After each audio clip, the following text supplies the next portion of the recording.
Please stand. Almighty God, we pray for your blessing upon this council. Help and prosper its work for the advancement and benefit of its people, so that peace and happiness, unity and justice may be established amongst us all. Amen. Please be seated.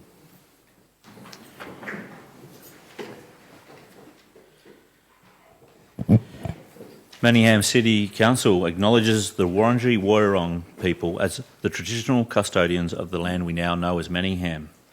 We pay our respects to Wurundjeri elders, past, present and emerging, and value their ongoing contribution to the cultural heritage of Manningham. Manningham Council would also like to acknowledge the contribution made to Manningham over the years by people of diverse backgrounds and cultures. So I'd like to welcome all the members of the public we have with us tonight. Welcome back after being in lockdown. And there's people online as well, so welcome to you. Councillors, officers and members of the public will be required to wear masks inside unless they are exempt. When speaking to the meeting, councillors and officers may remove their masks and guests actually in accordance with the current COVID safety guidelines. Tonight's meeting is being audio and video recorded. All care will be taken to maintain your privacy. However, as a visitor in the public gallery, your presence may be recorded. By remaining in the gallery, it is assumed your consent is given in the event that your voice and/or image is broadcast by council. As with all council meetings, we are taking questions from the public and encourage you to submit your questions in accordance with our normal practice. We will continue to take questions from members of the public who do not feel comfortable attending the meeting in person. In these circumstances, our CEO will read out the questions. A response will be provided where we have the information to hand. If we're unable to provide a meaningful response, we will take your question on notice and provide a response in writing. We'll deal with a maximum of 2 questions per person and 2 questions on any one issue. If you have more than 2 questions, please submit these additional questions in writing through the normal channels. Council meetings are conducted in accordance with our governance rules. I will introduce each item of business as listed on the agenda, calling it by number and by reading the title. I will then call for a mover and a seconder of a motion on the item before opening any debate. Only councillors are able to join the debate on any item. Councillors may adopt the officer's recommendation in the report or propose amendments and supplementary motions. Item 2, apologies and requests for leave of absence. There are no apologies. Item 3, prior notification of conflict of interest. No prior notifications of conflict of interest have been received. Councillors, would anyone like to give notice of a conflict of interest now? There being no notifications, we will move to item 4, confirmation of minutes. Do I have a mover? Councillor Lang. I move that the minutes of the council meeting held on the 27th of April 2021 be confirmed. Thank you. And do I have a seconder? Yes, Mr Mayor. Councillor Di Monte. I'll put that motion. Those in favour? Carried. Thank you. Item 5, presentations. 5.1, Queen's Birthday Honours List.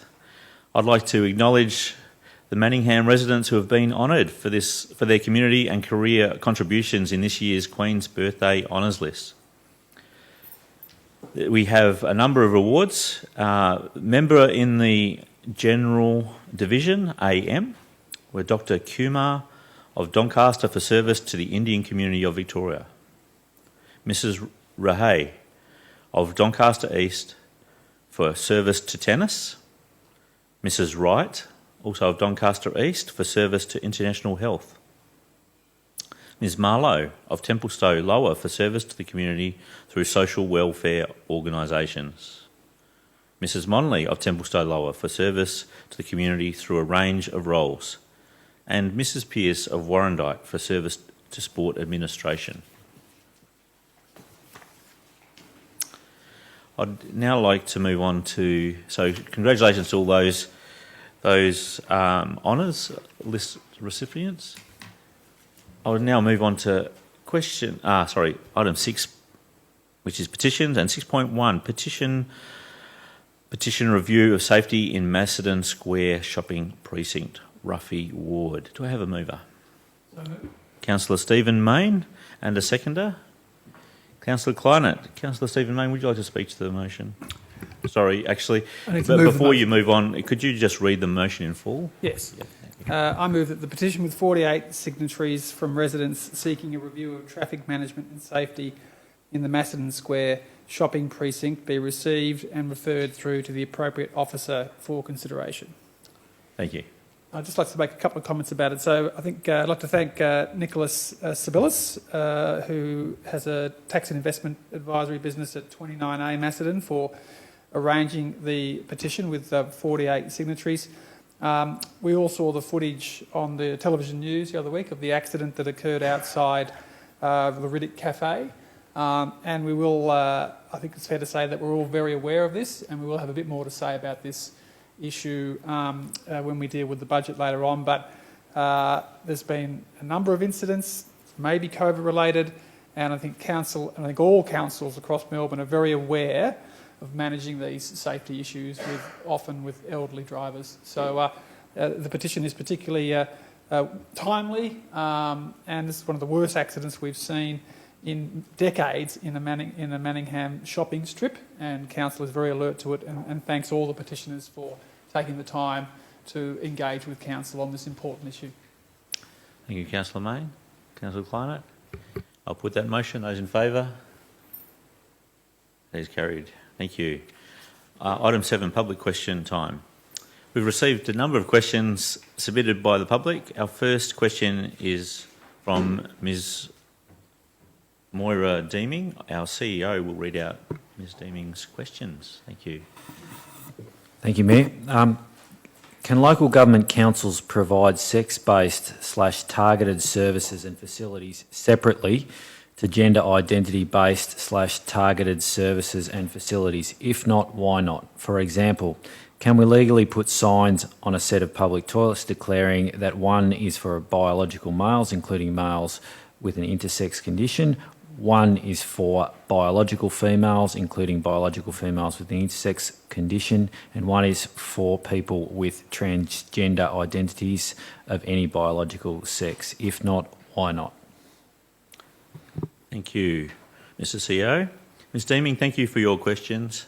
As this question relates to our public facilities, I will ask Ms. Lee Robson, who is the Acting Director of City Planning and Community, to please respond. Thank you.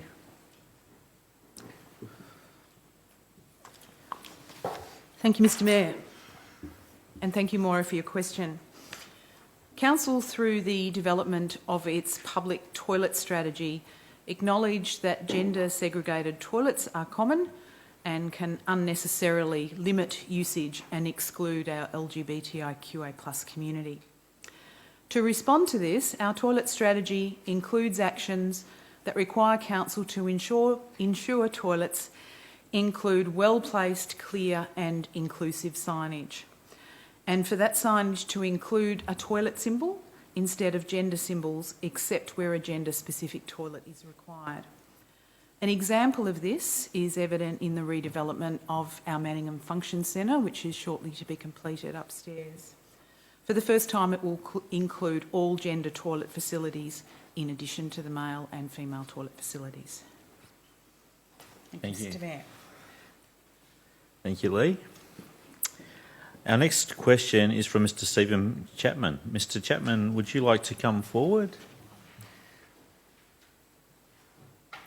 If you can just over to the microphone there. Thank you. Am I able to remove? Yes, while you're speaking. Thanks. You can have a brief introductory statement and then ask the question. Okay, look, I've included that before my question, so my question relates to the Ruffy Lake Park Master Plan. The proposed Ruffy Lake Master Plan recommends lighting of the Hilltop's path circuit with solar lights. We've obtained a quote from Orca Solar Lighting, which indicates that to achieve the minimum Australian standard of path lighting would require installing 88 light poles spaced at 41 metre intervals at an installed cost of almost $400,000, $396,000. My question is, why would Manningham Council want to permanently scar and visually pollute the pristine natural landscapes of Ruffy Lake Park for all daytime park users by adding 88 solar light posts at a huge ratepayer cost of almost $400,000, when only a small minority of people may or may not use the park after dark. This would not be progress, but would amount to a financially irresponsible act of vandalism of the pristine natural landscapes of Ruffy Lake Park. Thank you, Mr. Chapman. As the question relates to Ruffy Lake Park, Lee, would you like to come back? Ms. Lee Robertson is the Acting Director of City Planning and Community. Thank you. Thanks, Mr. Chapman. Lighting within Ruffy Lake Park was raised during the first round of consultation with the community, where we sought input regarding what improvements our community would like to see in Ruffy Lake Park. Lighting was one of the top requests. It was requested to improve perceptions of public safety within the park, but also to enable community exercise, walking dogs or walking, which is one of the most popular activities that our residents enjoy. Outside of daylight hours, for example, after dark in winter when sunset is pretty early. This proposition was tested with the Ruffy Lake Park Landscape Master Plan Project Reference Group, which has community representatives on it.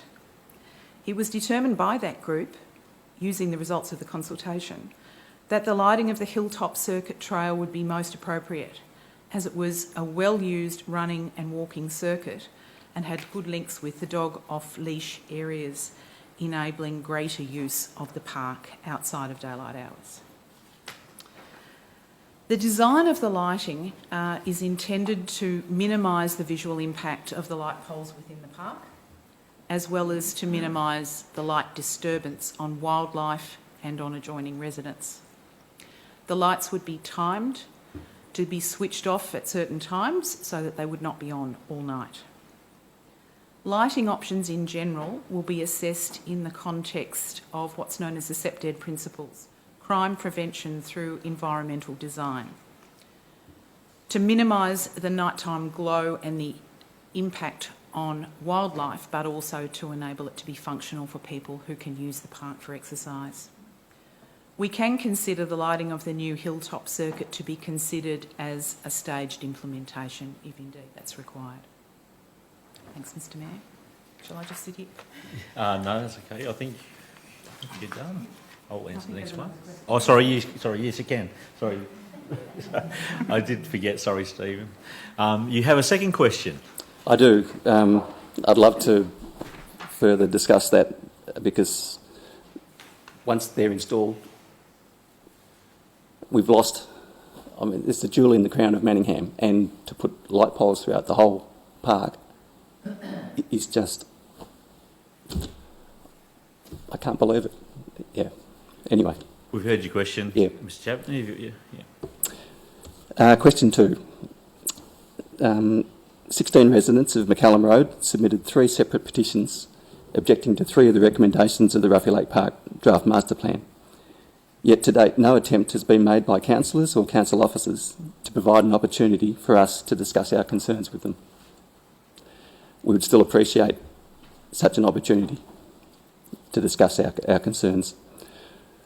One of our objections relates to the proposal to plant trees along the perimeter fence in Mccallum Road.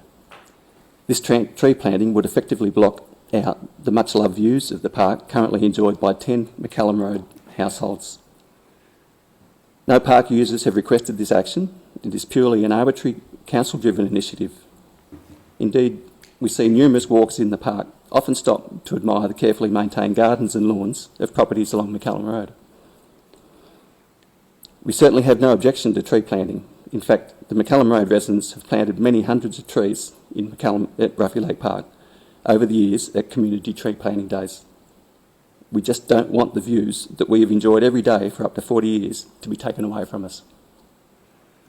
My question is, why would council want to effectively block out the much-loved and cherished views of 10 Mccallum Road households by planting trees along the Mccallum Road fence line, when no park users have asked for this to occur? Thank you, Mr. Chapman. I'll ask Ms. Lee Robson to respond again. Thank you. Thank you, Mr. Mayor, and thank you, Mr. Chapman. Tree planting in the park was the highest ranked improvement that the community and stakeholders who were consulted about the master plan supported.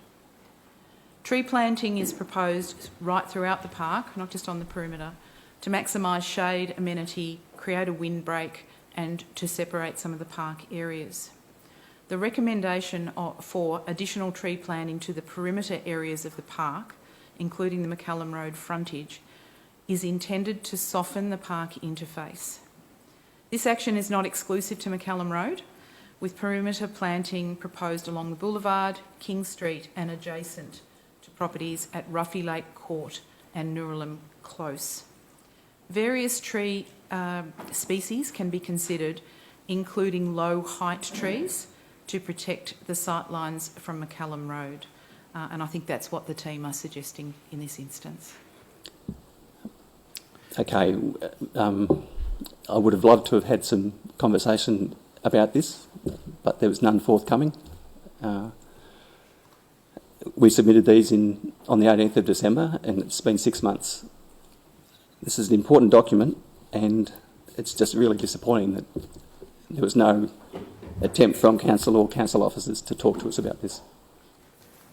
That's noted, Mr. Chapman, and thank you for your question. Thank you.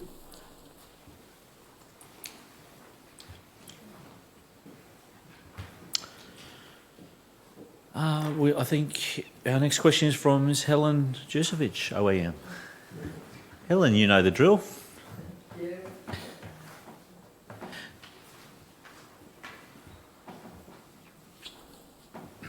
Thank you, Andrew. In June 2019, 2 years ago, Ms. Lee Robson, Group Manager of Community Programs, in an email acknowledged that social isolation and loneliness of seniors was a critical issue.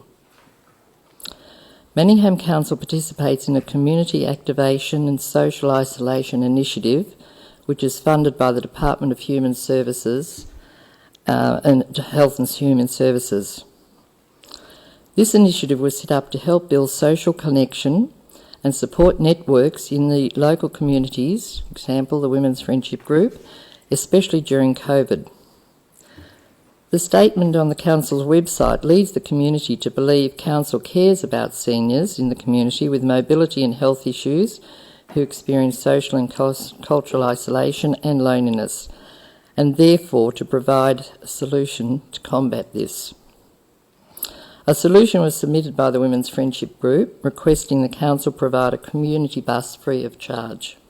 My question: has Council adopted the Women's Friendship Group submission into their budget of $83+ million to provide a community bus with wheelchair access and walking frame provision free of charge to seniors? My second question is, has Council, if not adopted this submission, why not?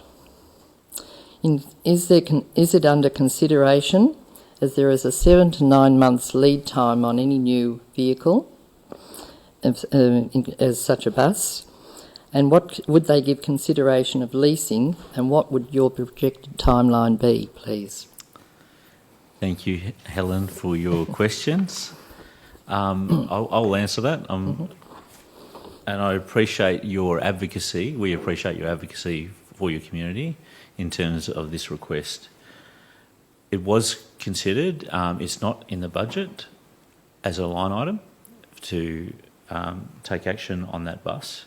However, as a result of your previous questions and advocacy, and we have a new council, as you would be aware, the last 6 months, we are looking forward to a report within the next few weeks, actually, to come from officers regarding how we manage your request.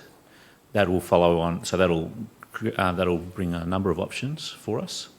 We'll then develop, through a process of working with officers, those options, and I guess put some nuance around, how that might work. And we hope to come back in September with September council meeting with a decision on how that will proceed. I appreciate your patience, and I understand that this has been a long process, but we are committed to taking your request seriously, and it will be done. We need to make sure that we do this properly, and it is an important thing, and we do want to do it properly. We don't think it's appropriate to be making decisions without being fully informed, and so that's the process that we're going through. And I appreciate your patience on this matter, but it will be dealt with. Thank you. Thank you.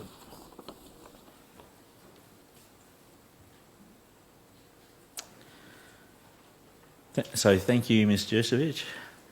Item 8, admission of urgent business. There are no items of urgent business. Item 9, planning permit applications. There are no planning permit applications. Item 10, city planning and community. Item 10.1, Manningham Art Collection and public art policies. Do I have a mover? Councillor Laura Main. Thank you, Mr Mayor. I move that the recommendation be adopted. Thank you. And do I have a seconder?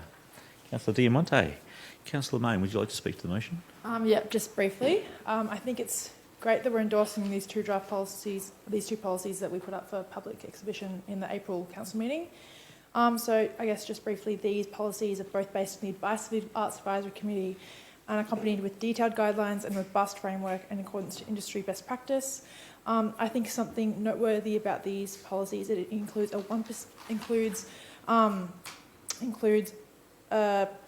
that 1% of all infrastructure projects over $2 million be put toward public art. And I think something also noteworthy is that in our budget we've recently put $200,000 towards a Mccallum Stadium public art, so almost reverse engineering our policy, which I think is a really good initiative by this council. And I just think it's important that us as a council really consider the art and public arts, as it's great for community identity, sense of pride, and enriches us culturally. Thank you. Thank you, Councillor Main. Councillor Diamonte? Would anyone like to speak against the motion? Any other speakers for the motion? I will put that motion. Those in favour? And that is carried unanimously. Thank you, councillors. Item 10.2, Ruffy Lake Master Plan. Do I have a mover? I'd like to move the officer recommendation, Mr Mayor. Thank you, Councillor Stephen Main. Do I have a seconder? Councillor Laura Main. Councillor Stephen Main. Thank you, Mr Mayor. As our questioner, Stephen Chapman, mentioned earlier, Ruffy Lake Park is the jewel in the crown, and we haven't done a master plan since 2005. So it's been 16 years, well beyond time for us to have a really detailed look with very thorough community engagement and then come up with a detailed plan. And tonight, having put the draft plan out for consultation, we come back to formally adopt the final plan. I'd like to thank, I think we had more than 200 people engage with the process. I remember shortly after getting elected sitting in on one of the consultation meetings, Zoom meeting late last year, and it was very thorough. The community members were very passionate, whether it was dog walking, whether it was jogging at night, whether it was protecting the landscape, the flora, the fauna. A lot of people share the passion we saw tonight from Mr Chapman about the park and have a big interest in this park. So it's a 15-year plan. I think more than $12 million if it's all built out as designed. We've got $4.43 million in the budget for the plan over the next 4 years, although it's a slow start, I think with only around $300,000 in the budget for 21-22. So if any community members have concerns about whether it's a cafe or whether it's about plantings on Mccallum Road or the tree lighting or dog rules, there isn't actually budget in 21-22 to do any of that. So we all have lots more opportunities to engage on the specifics of this plan with every annual budget process that we have. So if we vote in favour of this tonight, we are not voting to spend $12 million to do this entire plan. We are voting to adopt a master plan, and as many people know, councils have many master plans, not all of which are completely delivered with every last paragraph or clause or proposal. So these things are often worked out on the way, but you must have a decent large plan. And this plan includes new tree planting, infrastructure upgrades such as additional seating and toilets, Accessibility improvements, including a new boardwalk and new bridges. Lighting the Hilltop circuit, which has been mentioned by Mr Chapman, to allow for exercise and dog walking out of daylight hours. Now, just like the TAN, which is, I think, lit from 5 a.m. till 10 or 11 p.m. at night, it's exactly that same model. So joggers can be safe, dogs can be exercised, women in particular can feel secure accessing the Jewel and the Crown. The Jewel and the Crown shouldn't just be available for neighbours or particular interest groups. It should be available for everyone to feel safe and to actively get engaged.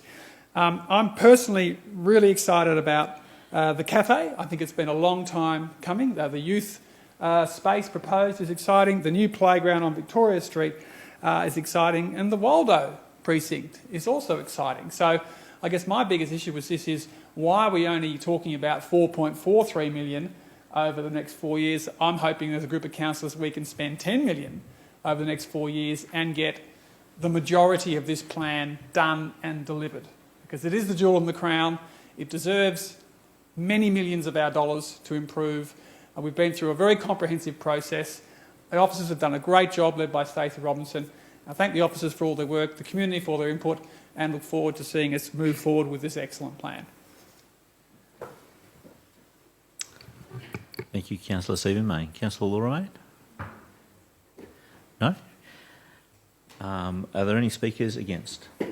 Councillor Diamonte? I'd like to propose an amendment, please, Mr Mayor. Thank you.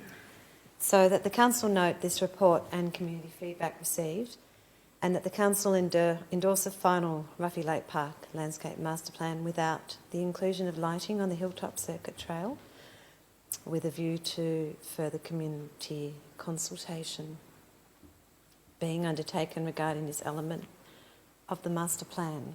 Thank you. And do I have a seconder for the amendment? Thank you, Councillor Chen. Councillor Stephen Mayne, would you accept the amendment? No. Thank you.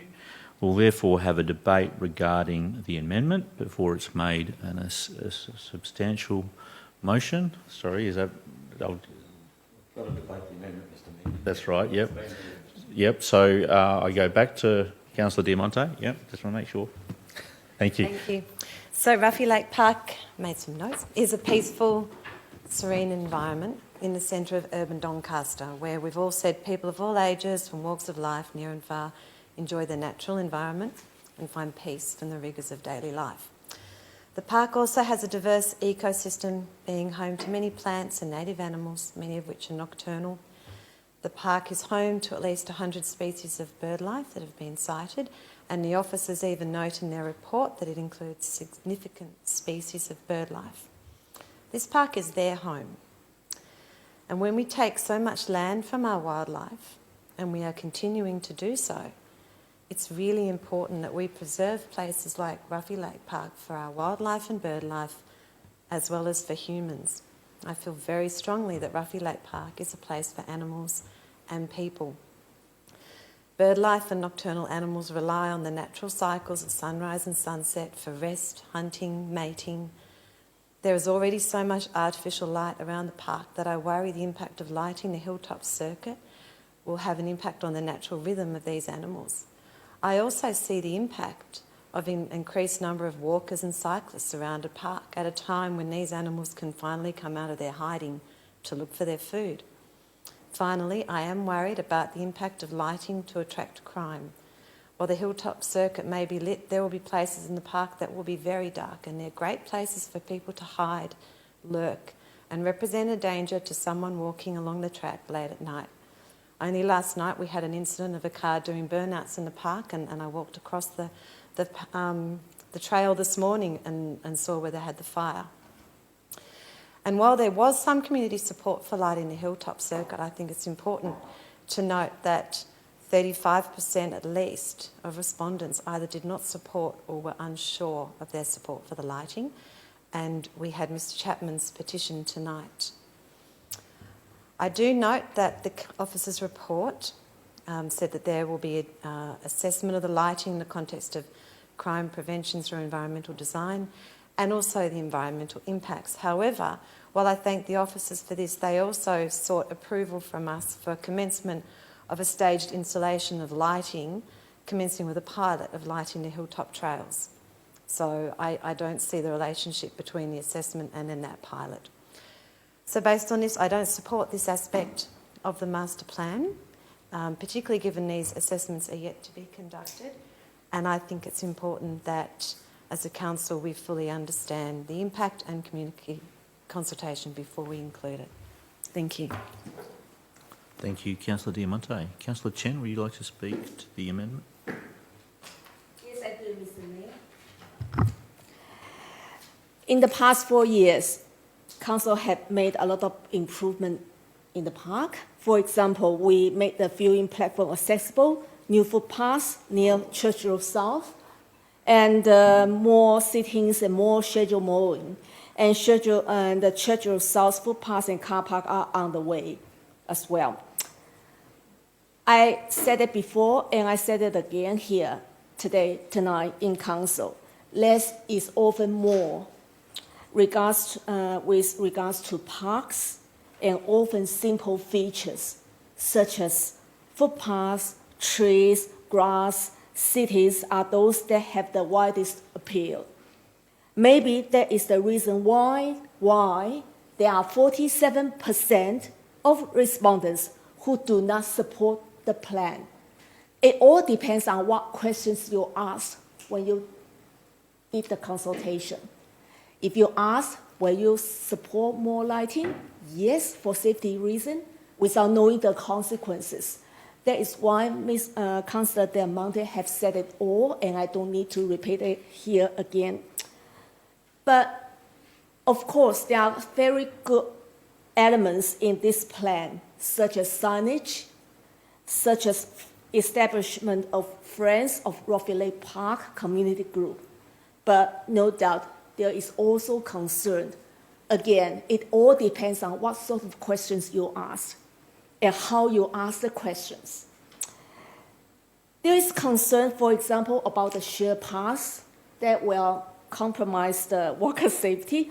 Of course, tonight we heard the public question about the concern of the light posts in the Hilltop circuit that have some sort of impacts to wildlife and safety issues.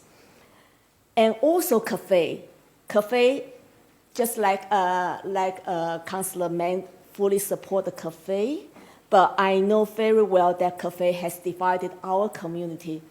Those objected cafe were on environmental grounds, and simply this time they gave up responding. But to their comfort, now we can engage them in the final design of cafe. At least they have a chance to have a final say regarding the design and environmental impact of the cafe. So I fully support Councillor Diamante's alternative motion, and I think the resident has the right to be consulted about the lighting issue and have more informed information before it is going to be established on the top of the hill. And again, I heard your the residents' question about the trees, and I think that they deserve proper consultation and engagement about tree planting. Thank you. Thank you, Councillor Chen. Are there speakers against the amendment? Councillor Stephen May. Thank you, Mr. Mayor. As I mentioned earlier, I think it's the wrong time tonight to knock out the lighting proposal. This can be knocked out in any budget discussion over the next 15 years. After going through such a detailed consultation process with our expert officers putting this up as one of the most popular and important proposals, I'm concerned about the process, about a group of councillors reaching in and killing something for 15 years before many of us have had a real opportunity to meet with Mr Chapman or talk or engage. We're 7 months into a council term, 5 of us weren't serving when this process was kicked off. Thanks. I'm a big supporter generally of respecting the professional advice from officers, and for me to go in on our most important master plan and to go whack just like that, I feel it's too early to do that. I feel it's preemptive, and I don't think it's appropriate from all the discussions I've had. As the ward councillor, I haven't been deluged with emails saying this is a shocker, do not light the perimeter. I haven't had people saying I hate running around the tan. I mean, this is not the green wedge. This is east. This is not east of the Mccallum Creek. This is where the balance of city and country. This is in the city part of Manningham. So I don't know why we're talking about bird life and mating and things like that in the non-green wedge part of Manningham. This perimeter is proposed right next to regular housing, within 30, 40, 50 metres from it.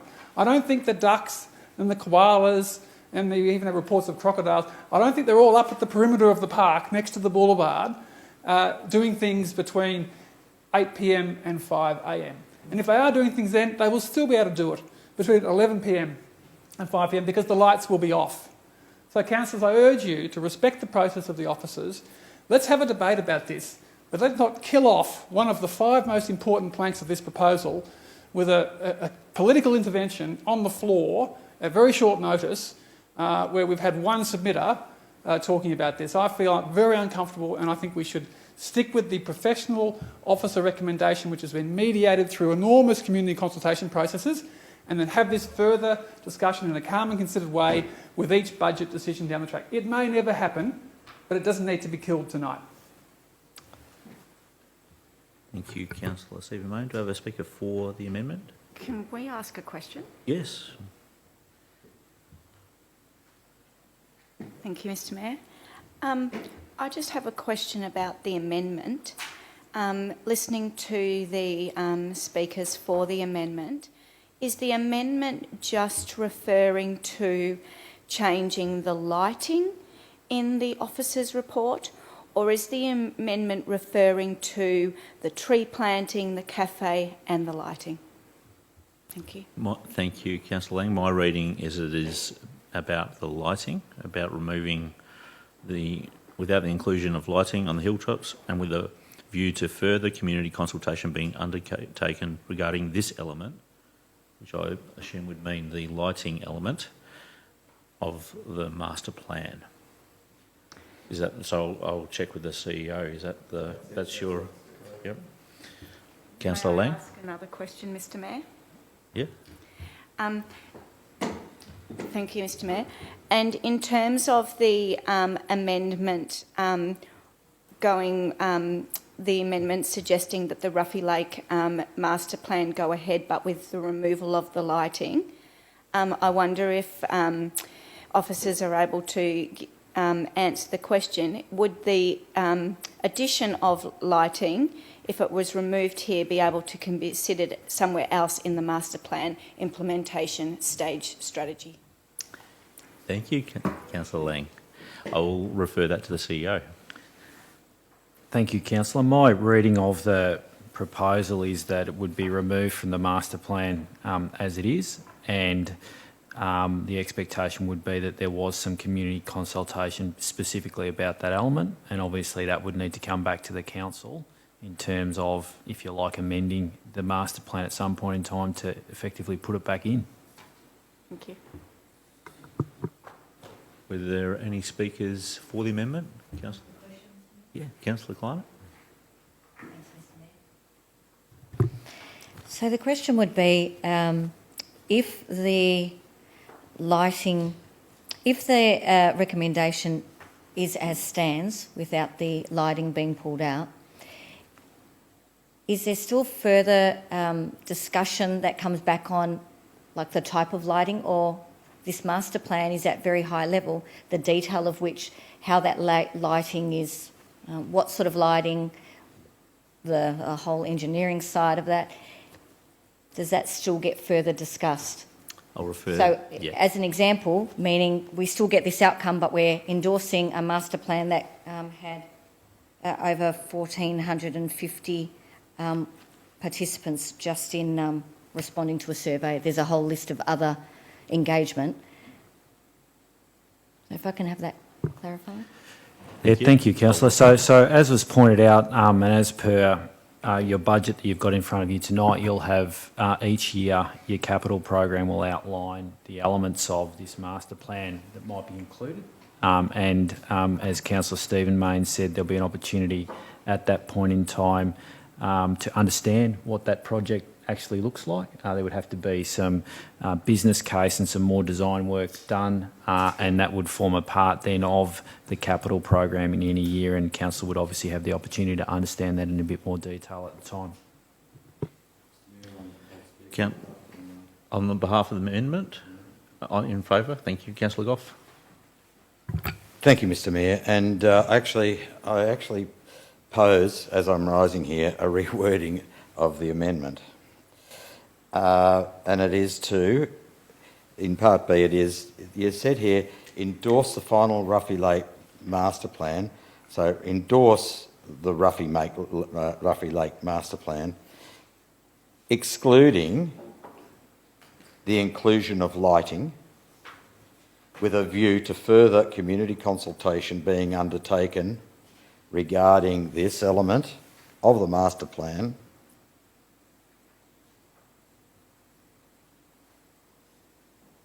before any inclusion.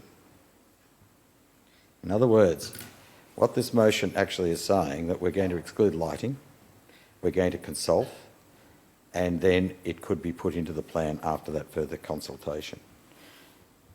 Could I just clarify the last word? Yeah, all right. So I'm just working off here because this talks about the trial on the Hilltop. So what we're saying is we're excluding lighting until we've gone out for further consultation, and that could be included in it. So we're making an interim decision to get the master plan up and going, get things up and working, and all the rest. So endorse the final Ruffy Lake Master Plan, Landscape Master Plan, excluding the inclusion of lighting, with a view to further community consultation being to be undertaken regarding this element of the master plan before any future inclusion. Before any future inclusion into the master plan. So in other words... thanks, Councillor Goff. Firstly, I'm not sure what the procedure is, but I'm firstly going to go back to the mover of the amendment to ask if you accept that amendment to your amendment. Well, yeah, I think it's... thank you, Councillor Goff. I think it's... I think we're saying the same thing. Only it's the saying intention, we're going back. The intention of my amendment is to leave the door open. Is for the master plan to move forward. I don't want to hold it up. I think the lighting is significant, and once in, it's in. I think, following on Councillor Chen's perspectives, it is important to ask the right questions. And following that consultation, if there is abundant support for the lighting, well then yes, it should be included. But that's the intent. Thank you. So that's taken as accepted. Okay. Councillor Goff, you'll now speak to the amended amendment. Yeah, well, yeah, sort of, yeah. Thank you. Thank you. Mr Mayor, I do believe I've been up to a number of hearings on Ruffy Lake Park over the years, Mr Mayor, and each time it's come up, there's always been lots of opposition to anything that we do in the park, and every time that we actually do it and we improve it on every occasion, and then afterwards everyone loves the park. However, I do agree with the lighting, because that was a surprise when I actually read it and sort of see it coming in as a recommended thing, especially of night time. It raises a number of issues that I don't think we've thoroughly gone through.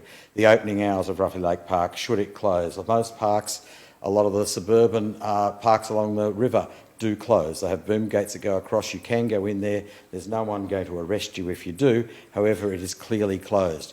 Putting lighting around a circuit around a night is inviting people to go into those particular areas. It's saying we're open, and it's creating more dangers, and I think there's a bigger look that we need to go into there with regard to it. Again, we do have nature areas, and that's why animals around the lake I don't believe should be, but they are off lead in some areas around there. Indeed, it is a nature area, and some of it we are trying to get that through. Lighting and other lighting, there's a lot around in our suburban area, and that will filter through. I know that there are different sorts of light you can have and all the rest, but I believe that the plan needs to go through. We have gone a long way. The officers have done a lot of work with this, and I don't want to see this thing bogged down for another year or two before we actually get started on and argue over a plethora of different things. However, I don't believe that by just going out and getting further clarification on what's happening in the lighting area, we're approving it all. We're saying we can include it back in afterwards, but it needs to go through a process first, and I'm fully supportive of that process for that one item. Thank you, Councillor Goff. Do I have any speakers against the amendment? Yeah. Thank you, Councillor Lightbody. I guess my question would be, is it possible to instead keep lighting in the master plan, but with a requirement for consultation prior to any installation of lighting written within the plan? I'm just conscious about removing things from a master plan. So I think that's going back to the original motion effectively. So we'll finish the debate on this. If that gets defeated, then you can propose an alternative, an amendment to the original motion. But we're now debating this amendment, which is to exclude. It now is to exclude inclusion of lighting with a view to further community consultation being undertaken regarding this element of the master plan before any inclusion. Yeah, I guess my question would just be, I guess the officer's saying whether that is something that can be written in the master plan rather than suggesting it's something we change it to right now. Just asking if that's like a possibility. Hypothetical. I'll refer it to the officers. I'm not sure. It's what's in So effectively, it would be a slight amendment to the existing officer recommendation to make it explicit around consultation in relation to the lighting. So my suggestion would be, if this amendment is defeated, that that is added in as an amendment to the officer substantive motion. Mm-hmm. Thank you. So you're flagging an alternate, an amendment. An amendment. Yeah. Can I ask a question? Councillor Stephen May, you've got a question? Just a question, yeah. Is there any way we can get the live, precise wording of the amendment on the screen? No? Okay. Well, that's fine. Oh. But it's been amended and there's talks of more amendments. Yeah, I know the Sumi amendment. Sounds like we're all wanting the same now. Well, no, we're not all the same. No. Sorry, I'll read out. Okay, why don't I read out what my understanding of Councillor Goff's amendment, which Councillor Diamante has now accepted. Item A, that Council A note this report and community feedback received. B, endorse the final Ruffy Lake Park landscape master plan, excluding the inclusion of lighting with a view to further community consultation being undertaken regarding this element of the master plan before any inclusion. Now, I did leave out the words on the Hilltop circuit because that's what I understood you. Yeah, I do, because the concept of lighting, I think, needs to be discussed first. Full stop. Okay. That's why. Are we all clear? Sorry, what I just read out, Councillor Goff, that's what you're expecting? Is everyone clear now on what we are debating? The lighting is out. Yes. Until it's consulted and then potentially put back in. Thank you. Do I have any other speakers for them? Hang on. Against. I'm against now. Councillor Lightbody. Against the amendment, not the motion. Yeah, sorry, the amendment. I'd just like to think that it is important to consider the use of lighting in this park as an accessibility issue during darker hours of winter months, and that the proposed lighting hours schedule greatly reflects summer daytime hours, as well as the route chosen largely keeps away from the lake and creek habitat. I also don't think that it needs to be removed from the plan for there to be further consultation prior to installation. Thank you, Councillor Lightbody. Do I have any other speakers either for or against? Mr. Mayor, can I? You can ask a question, or you could. I'll just check that I don't think you can close an amendment debate. So, with that, with no more speakers, I will put the motion. Those in favour of the amendment. 1, 2, 3, 4. Sorry, Jeff's amendment? Yes. That's 5. That's 5-4. And those against? And that amendment is carried. Sure. Could those in favour please stand? I have Councillor Goff, Councillor Lang, Councillor Chen, Councillor Diamonte and Councillor Conlon. Thank you. Those against please stand. Councillor Laura Main, Councillor Michelle Kleinert, Councillor Thomas Lightbody and Councillor Stephen Main.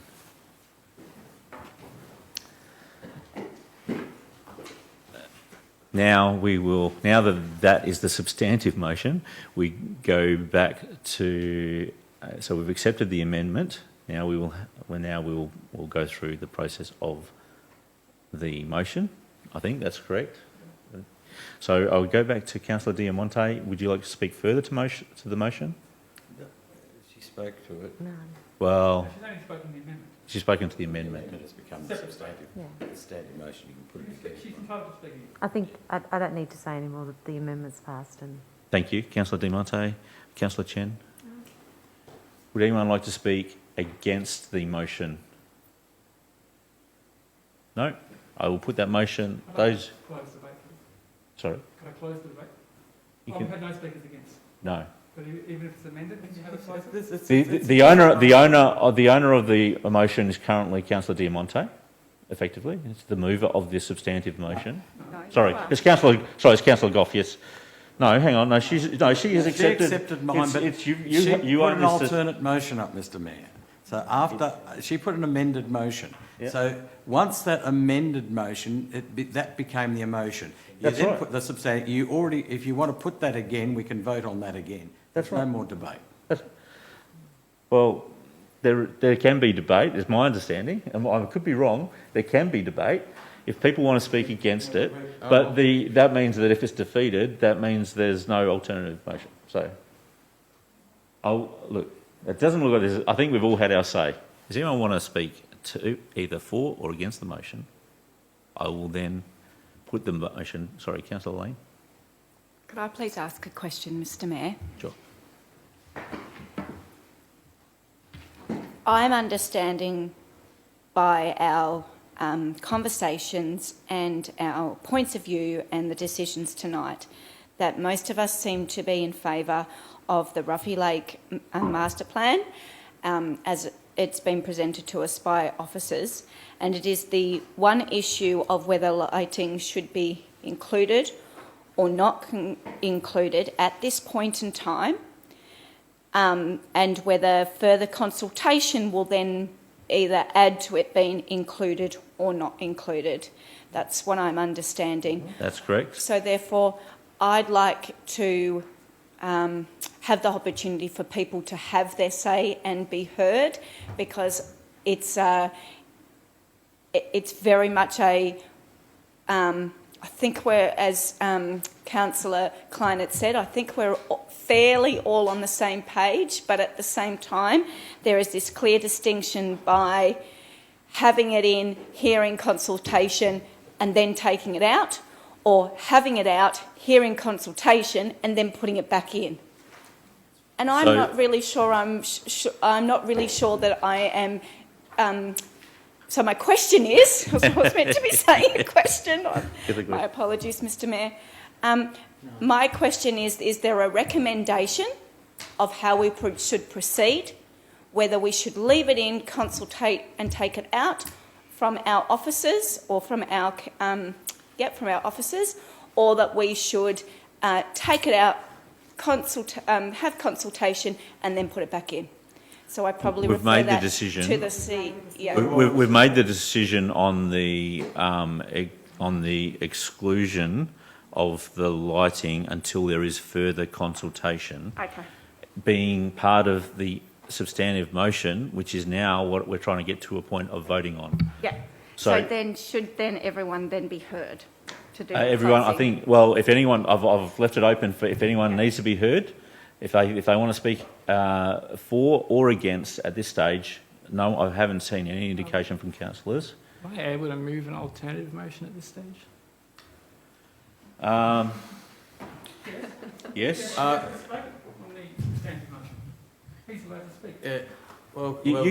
speak. You can speak against the motion. Or move an alternate. Or remove an alternate, yes. Okay. Sorry, before I do that, Councillor Goff, you had a point of order. Well, perhaps then if we're going to run through that whole thing, now that is a substantive motion, we have a new mover of a substantive motion. That's right. So the new mover can get up and move, and the seconder can second, and then all the rest. That's right. So you have this. That's right. Amendment has become the substantive. That's right. The amendment was moved by Councillor Diamanti and seconded by Councillor Goff. That's right. Councillor Diamanti didn't wish to speak to the substantive. Councillor Goff didn't want to speak to the substantive. Councillor Lightbody would like to speak against the substantive, I assume, or to move that there's an amendment to the substantive motion. Yeah, so I'd like to propose an alternative motion that Council A, note this report and community feedback received, B, endorse the final Ruffy Lake Landscape Master Plan with the inclusion of lighting on the Hilltop circuit as it is within the scope of the proposed plan, but with a requirement for further consultation to be undertaken before the installation of any lighting. Just a point of clarification, I don't think you can't move. We're still in the process of voting on the substantive motion. I don't think you can move an alternate motion. You can move an amendment. But I thought... Going back to the original motion, Mr Mayor. No, You can't negate the amendment. the amendment was approved. Yeah, that's true. So that effectively negates the amendment, which is therefore, it's otherwise we go around in circles. Yeah. We go So, is that clear? Yep. I just check with governance. That's all correct. Would you like to? I assume you don't want to speak against the substantive motion, which is essentially to note the report and the community and then feedback, endorse the final Ruffy Lake Park Landscape Master Plan, excluding inclusion of lighting, with a view to further community consultation being undertaken regarding this element of the master plan before any inclusion. I'll put that in motion. Those in favour?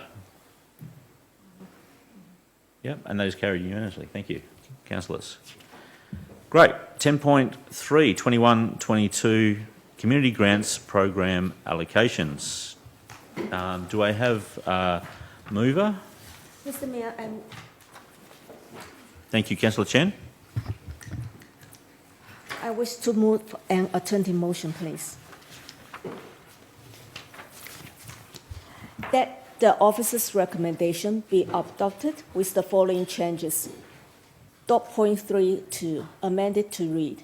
C2, funding allocations for the 2021-22 ASK grants totaling $60,162 to those organizations listed in Table 3 of this report, subject to the proposed grant allocation to Manningham Musician Association being increased from $6,352 to $9,235 to fund the purchase of equipment described in that organization's application. And point D, amendment to read. D, that subject to council's endorsing the funding allocation in C above, the balance of unallocated funding, $7,721, be redirected to the 2021 Small Grants Program. Thank you, Councillor Chen. Do I have a seconder for that motion? Councillor Mayne. Councillor Chen, would you like to speak to the motion? Yes, thank you, Mr. Mayor. Manningham Council Community Grants Program includes community development, arts, festivals, and events. Council allocated $220,000 for the 2021 annual grants program. This year, there were 27 applications. The panel has recommended 22 grant applications to Council, and the unallocated funds will be redirected to the Small Grants Program. Regarding the community partnership grants that occurs every 4 years, Council resolved in February this year, Council meeting, to defer that stream until later this year to align with Council's strategic priorities. 5 of the recommended applicants who could have applied for the multi-year funding under the community partnership grants were recommended for funding under community grant programs. Quite mouthful. The 5 applicants are VP Community Holding, Manningham Musicians, Rejoice Chinese Communication Center, the Pottery Expo, and Warrandyte Community Church. The 5 applicants can apply for community partnership grants later this year.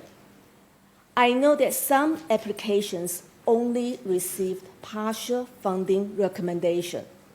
I have looked into each of these applications and therefore this my wish to move an alternative motion to increase $2,883 to Manningham musicians for them to purchase equipment.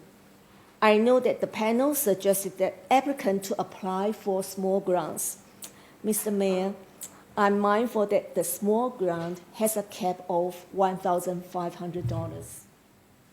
The band's funding allocation has conditions attached.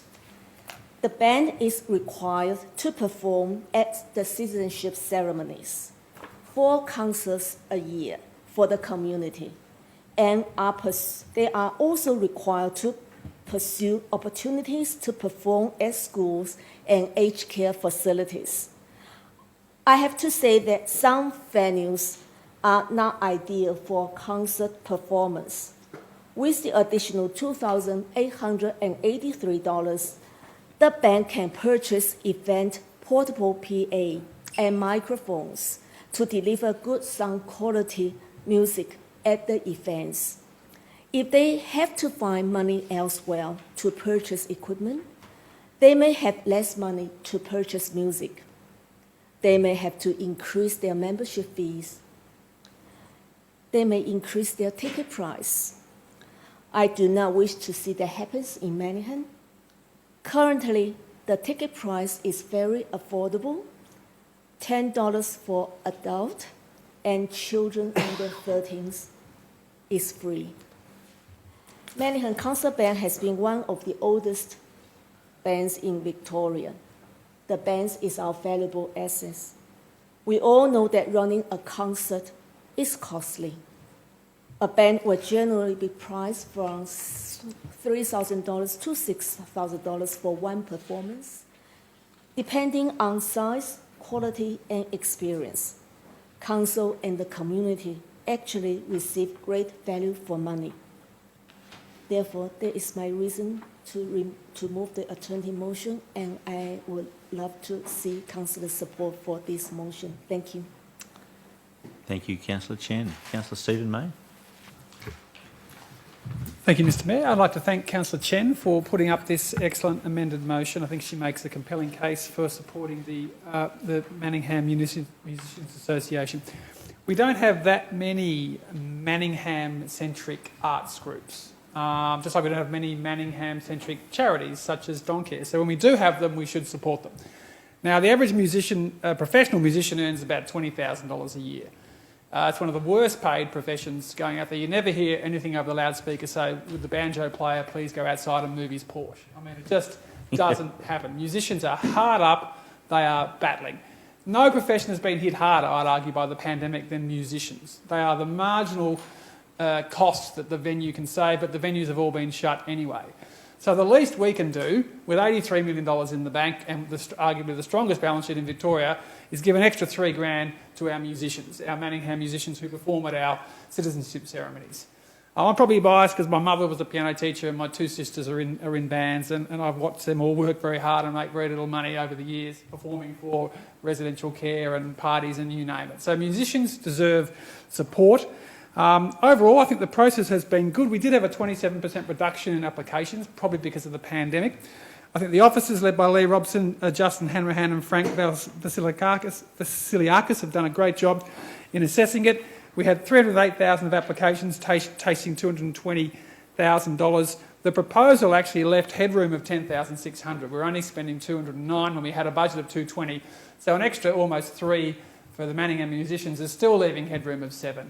So you might be able to discuss object to the process, but really, councillors, this is a tiny amount of money for a gate clause. They've been hard up, they asked for the money, our officer said no, we can reach in and say yes. Thank you, Councillor Mayne. Any speakers against? Yes, Mr Mayor. Councillor Diamonte. Thank you, Mr Mayor. So I don't support Councillor Chen's alternate motion to increase the grant funding by $2,883 to purchase equipment. And I too, Councillor Mayne, am a musician, and I absolutely support Manningham's musicians and the concert band, and I think it's a great opportunity for them to get together, to practice, to meet, to perform. But my objection to this alternate motion is actually one of probity and one of proper process.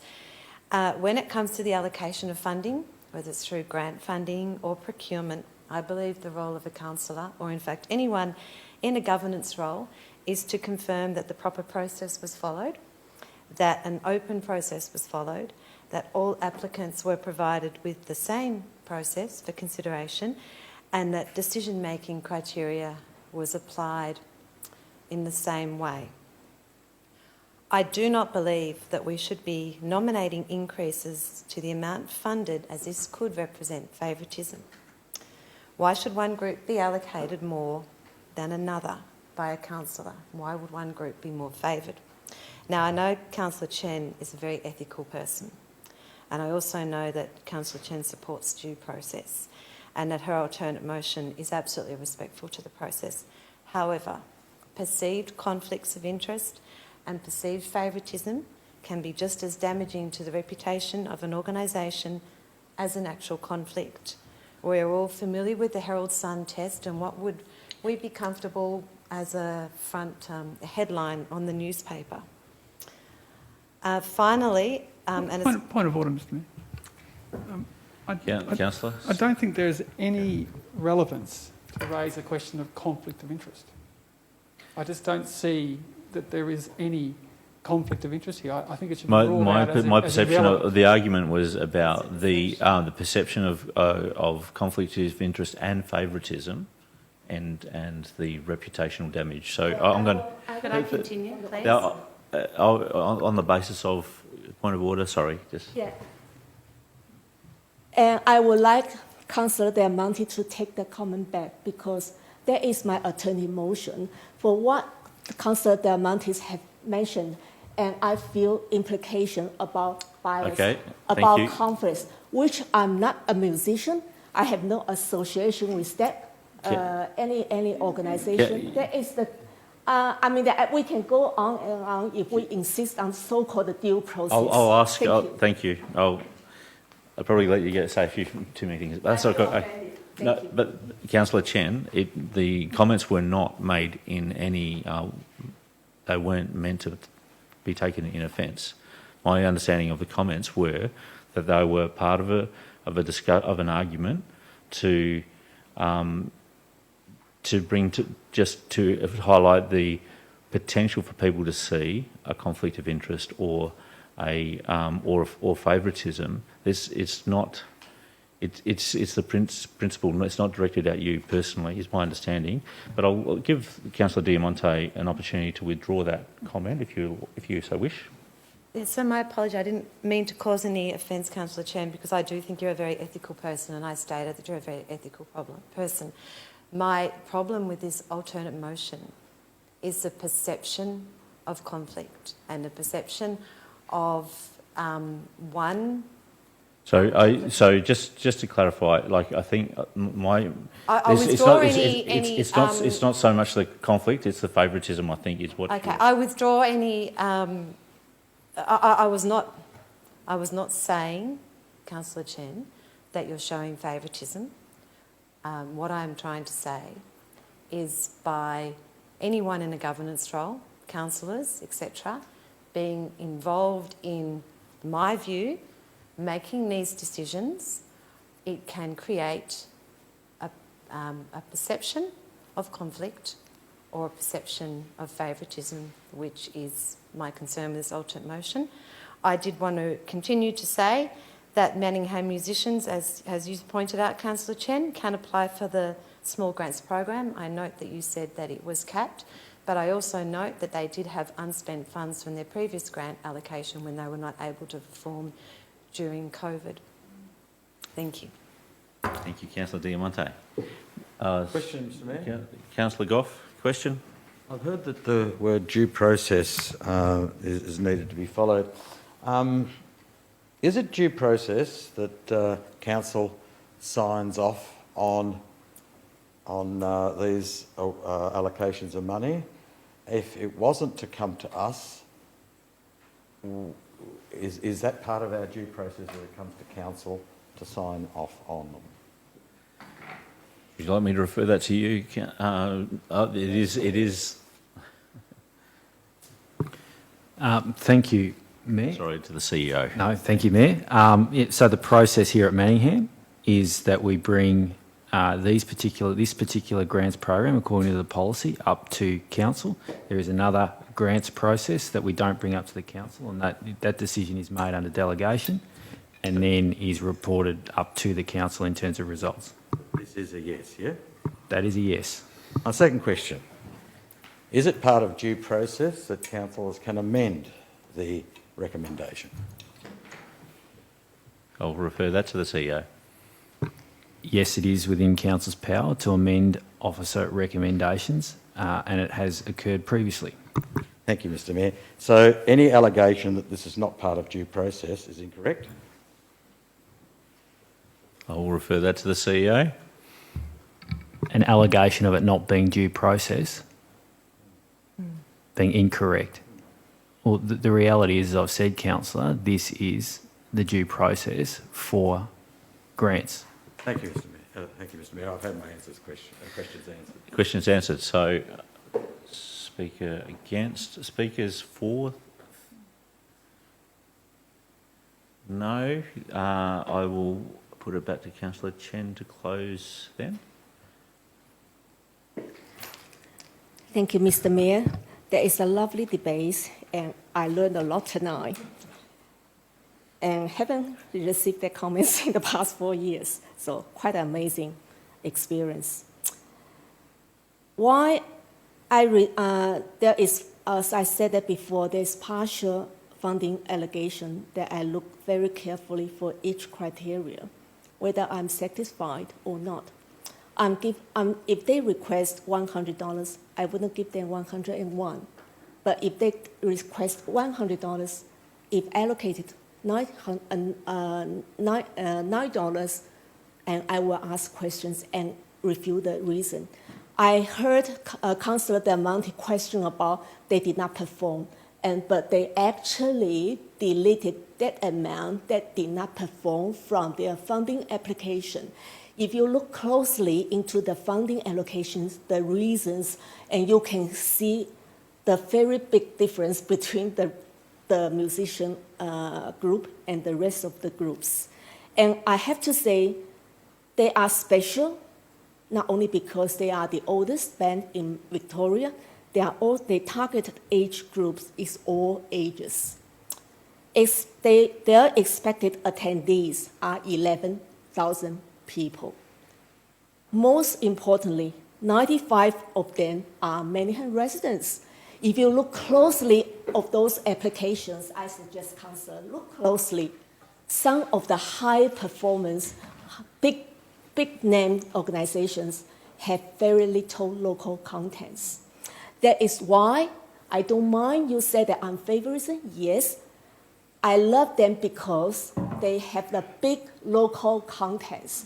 I have to support them for whatever reason, and because they have fulfilled their conditions. Without them, I think that our community deserves good quality music. If you look at the venue, Turner Johnny, it's not the ideal venue, but with that, our community deserves more.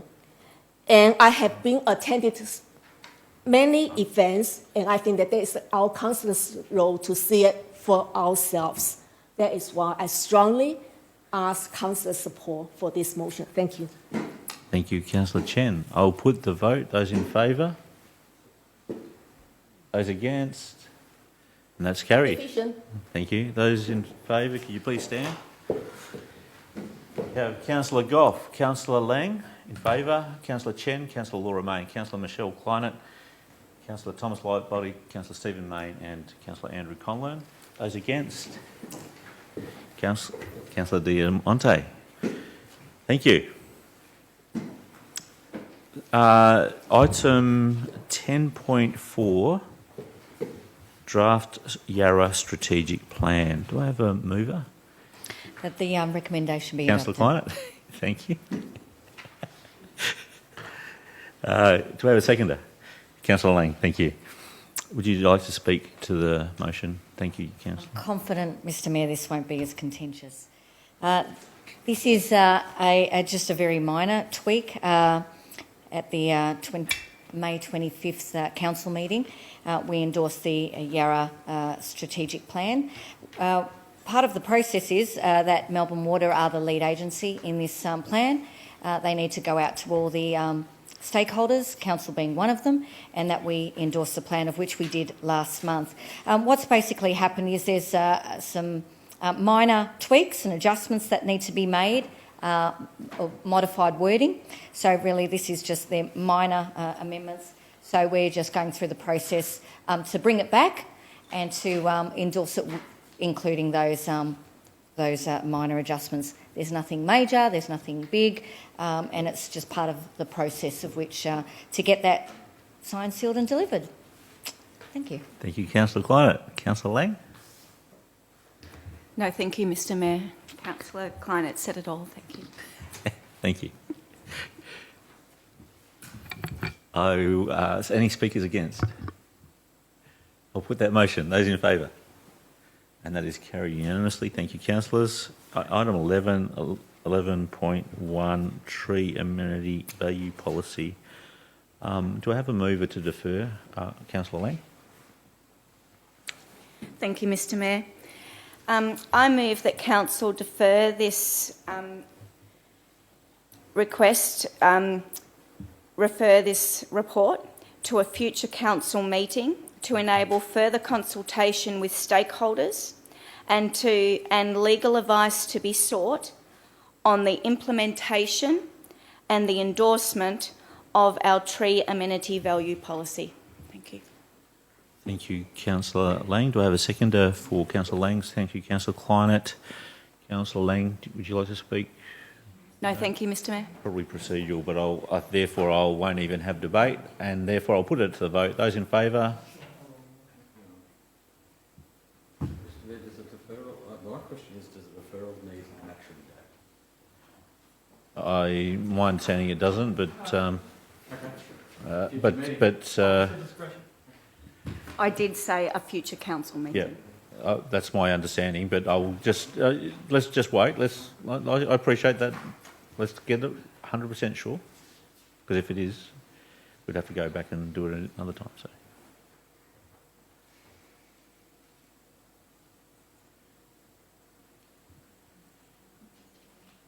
It's fine, yeah. I imagine it's not going to be that long. So, are those in favour? And that is carried unanimously. Thank you, councillors. Okay, so we move on to 11.2, the 2021 General Valuation Report. Do I have a mover? Councillor Goff. I move that the report be...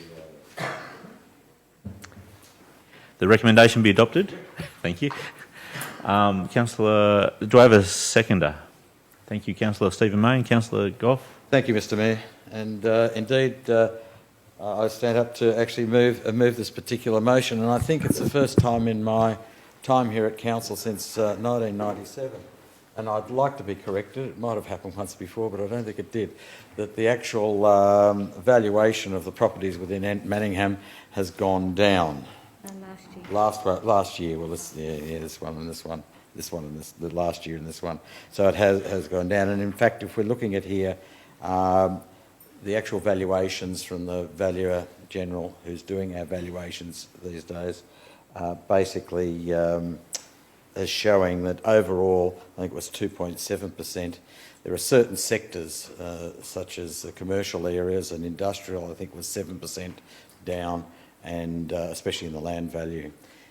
Now, that really doesn't make that much difference for us at Manningham or for our ratepayers. What it does mean is that if you had a commercial property or a factory, you will be paying a little bit less tax, and if you have a residential house and any other sort of you'd be paying that little fraction more of the average rise in the rates. But overall, it's an incredible thing. I think we've got if I rounded the numbers, we've got site values in our area of around $40 billion, 400 billion, no, 40 billion, and 57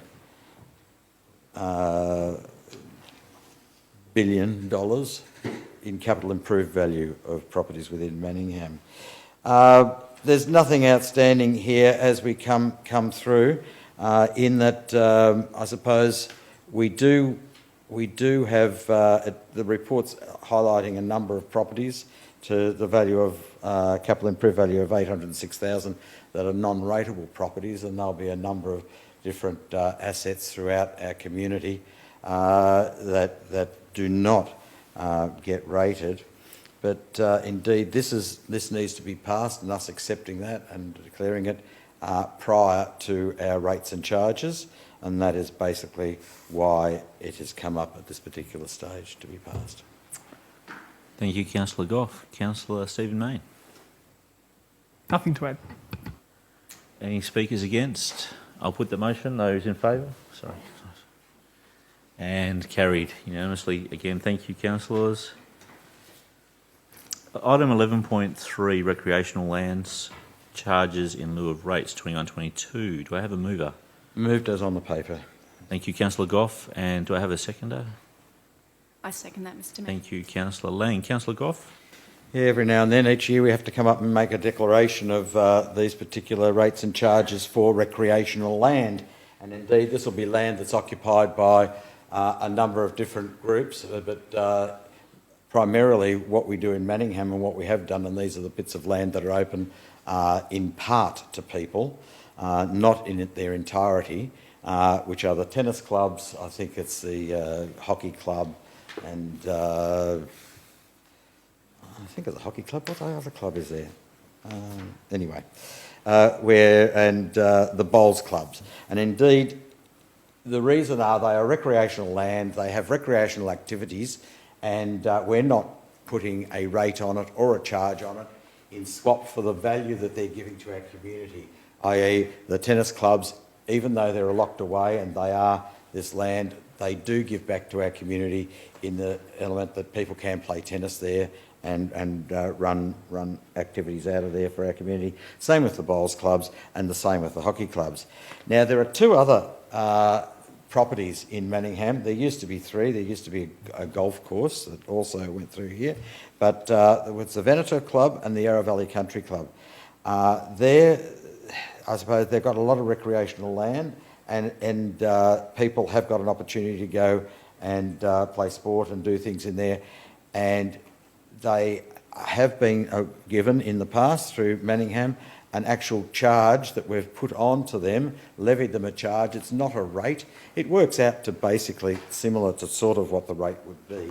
And we're nominating that in this particular document in our policy of around Veneto Club at 15,693 and the Yarra Valley Country Club at 14,758. So we need to make those declarations of those levies to put those out at the time that we're sending out our rates charges. Thank you. Thank you, Councillor Goff. Councillor Lang? Nothing more to add, Mr Mayor. There are speakers against. Councillor, question? Oh, Councillor, sorry, any other speakers against? No, I'll put it to Stephen Mayne to speak for the motion. Thank you. It's the only point I wanted to make in addition to what Councillor Goff said is that I think if you look at the Veneto Club with the $15,700 that we'll be charging them, which is a modest discount on what the normal CIV rate would be, along with the Yarra Valley Country Club at 14,758. I think that's about, for each of them, about 0.3% of the $5 million a year that our residents lose on their poker machines. So I do think there actually probably would be a capacity to pay full freight, but I appreciate that the officers are getting close to full freight, so I don't think it's worth proposing any amendments or challenging it.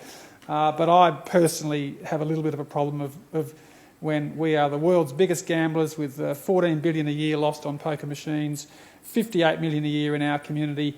The idea that two of our six poker machine venues are getting a discount effectively on rates, I'm not comfortable with, but I think the dollars involved are relatively small and maybe signal that this is an issue we might look at in future years about eliminating any form of discount under this particular peculiar recreational quasi-rating taxing legislation.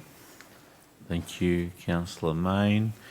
There being no speakers against, I'll put that motion. Those in favour? That was a speaker against. No, it was in favour. And that is carried unanimously. Thank you, councillors.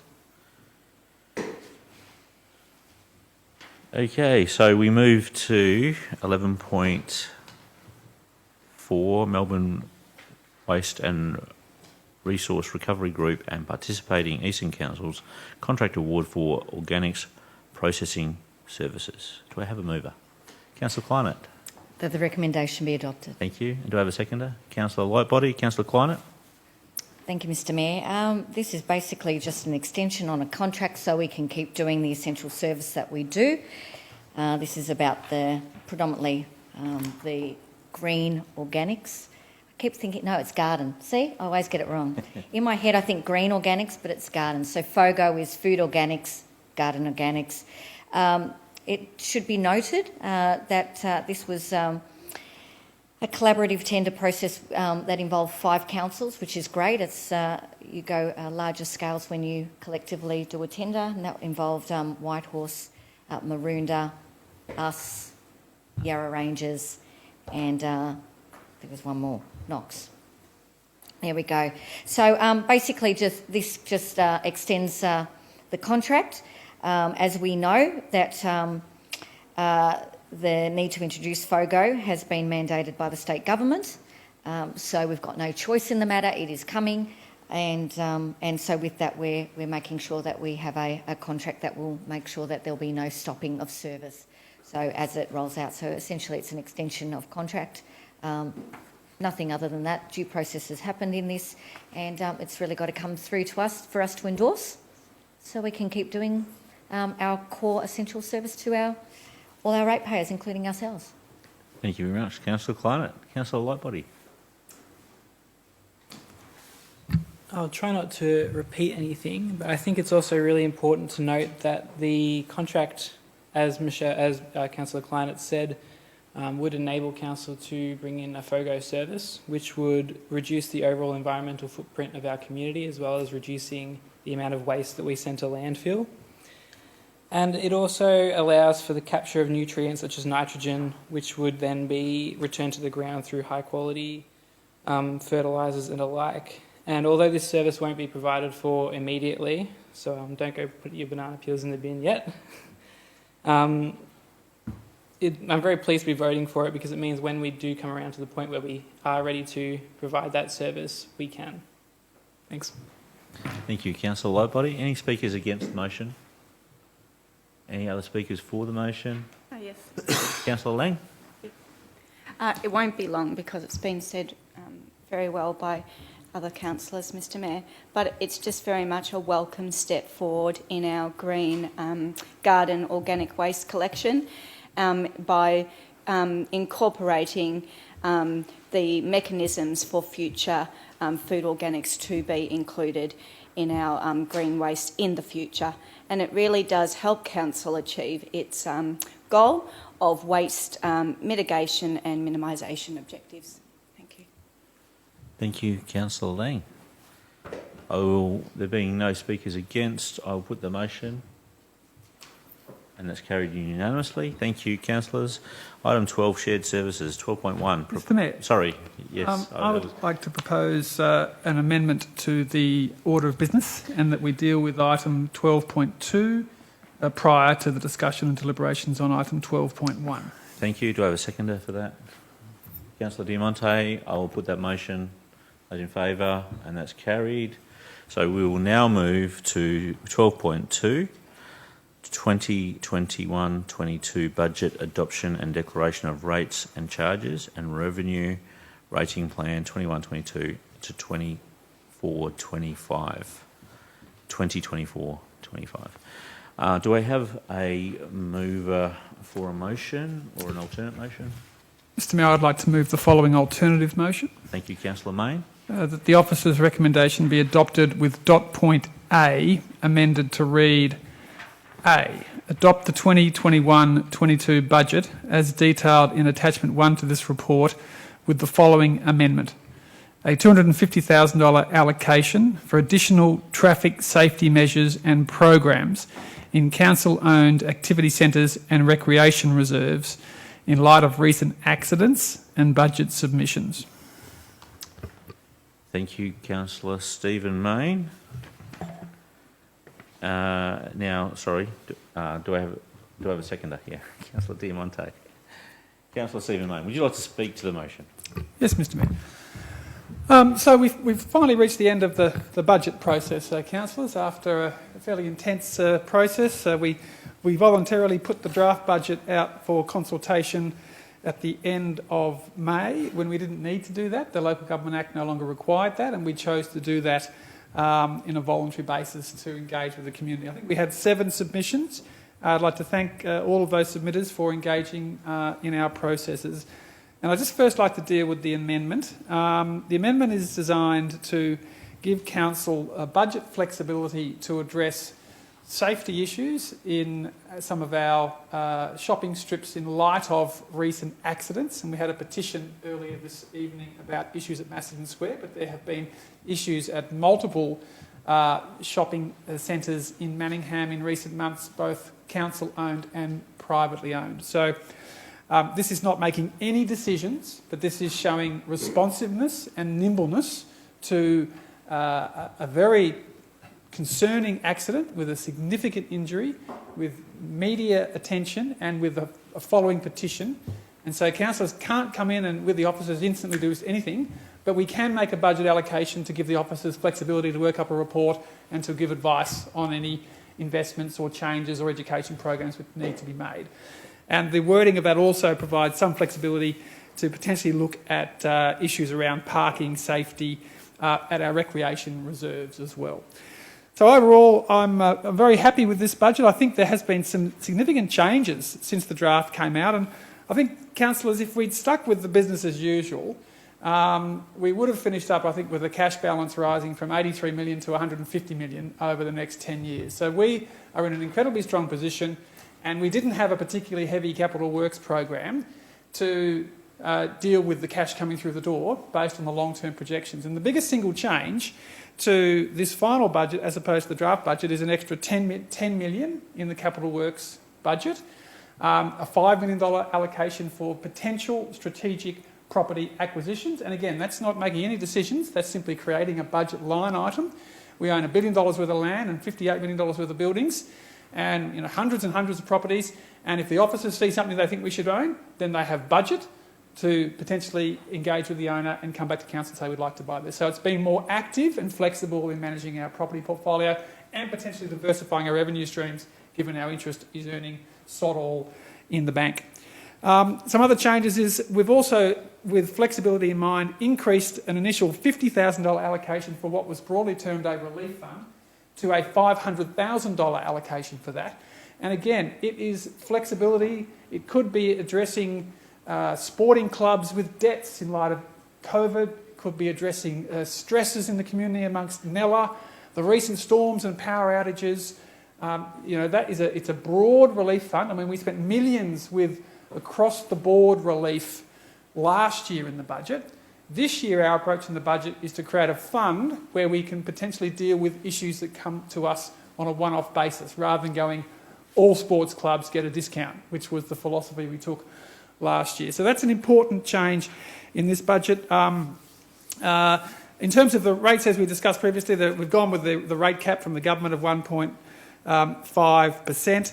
There's a 13.5% increase in the waste charge because the government has slugged the land use levy significantly, and we're simply passing that on. But it's great to see the final budget talks about an additional $6 million spend in waste capital works projects, because we actually do have a few million in our waste reserve already from that waste charge, and we are now budgeting and talking about spending that money, which is a significant share of our overall rates revenue coming in. The other change, I think, when the first draft of the budget that the councillors saw, we did ask for and got increases in things like drainage, footpaths, tree planting and the arts. That Mccallum sculpture that was mentioned earlier, a couple of $100,000, that was an after the first draft proposal. Because what's happened, I think, at Manningham is we don't have any chunky projects in the CapEx pipeline. We haven't got an MC Squared or an Aqua Arena or a Mccallum Stadium, which is partly why the cash balance was projected to rise. So two things have happened. We've increased our spend on the basics, the footpaths, the drains and things like that, tree plantings, and we've created a strategic reserve, and we've talked about spending $20 million on future community assets within that strategic reserve. It's not itemised in the budget, but we're signalling to the community that there will be some big community projects coming up. I personally think that the sports sector has had a pretty good run of late, and it might be time for council to think about more community social facilities. But that's just an early salvo in what will no doubt be a vigorous debate amongst the councillors as to where our scarce capital should be applied to best service and support our community. I'm obviously, as I said earlier, keen to see $10 million spent on Ruffy Lake Park, for instance, in the next 4 years. So thanks to everyone who submitted. Thanks to the officers and the councillors for being flexible, because there has been some significant changes. I think we've been through a good process. We're in a strong position. And to Councillor Goff's mentions about the rates, the rate in the dollar is 0.0017131. Now, this means that your average homeowner in Manningham would have to live 583 years before they paid the value of their house in rates. Now, I think, you think about it, the average rate is around $1,800 and the average property is worth about a bit over $1 million. So that's pretty good value for over 100 services. So it's not like stamp duty or land tax where they gouge you left, right and centre. 583 years, and I will now sit down. Councillor Diamante.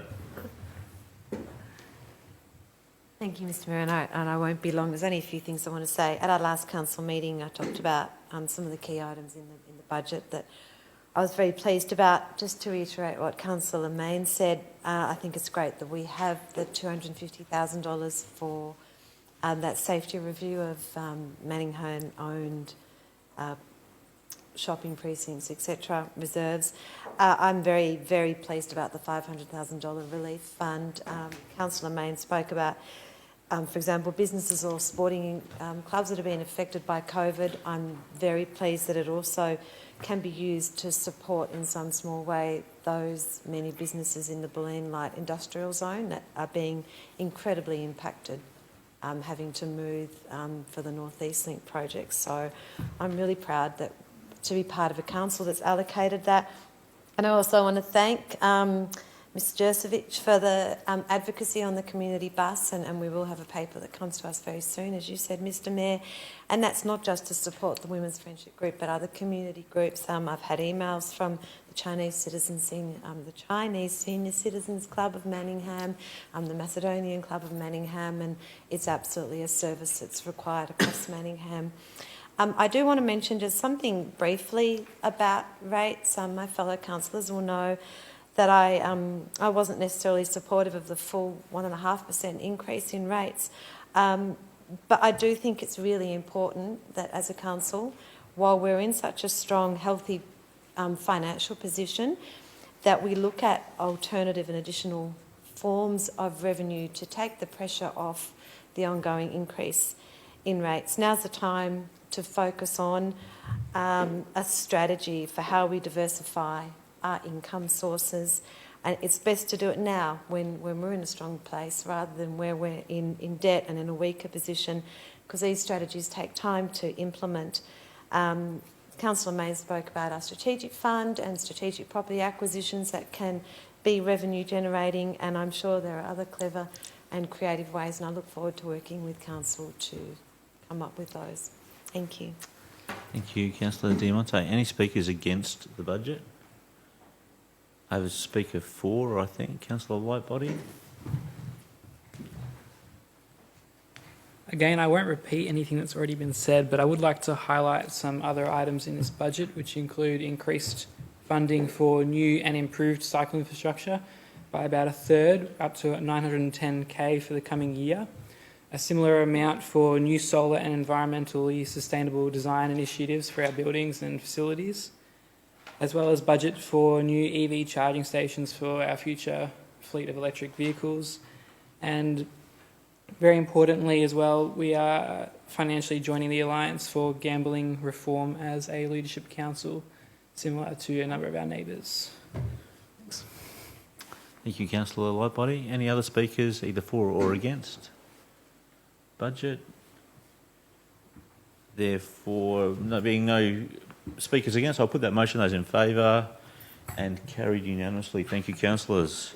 We'll now move back to 12.1, which is proposed 10-year financial plan 21-22 to 2030/31. Do I have a mover? Councillor Lang. I move that the recommendation be adopted. Thank you, Councillor Lang. Seconder? Councillor Goff. Councillor Lang. Yes, thank you. Thank you, Mr Mayor. Just briefly, the 10-year financial plan aims to approve in principle and be released to the public for consultation prior to being adopted by Council. Council encourages input and comment on this document as it is a strategic planning framework principle and aligns with the community vision, prioritising the importance of good governance and ongoing financial stability. Thank you. Thank you, Councillor Lang. Councillor Goff. Thank you, Mr Mayor, and I just only want to rise in commending this. It has gone through a lot of work within council. It's an obligation that councils do come up with this particular plan, and it really is, I suppose, not a plan of what we're going to do.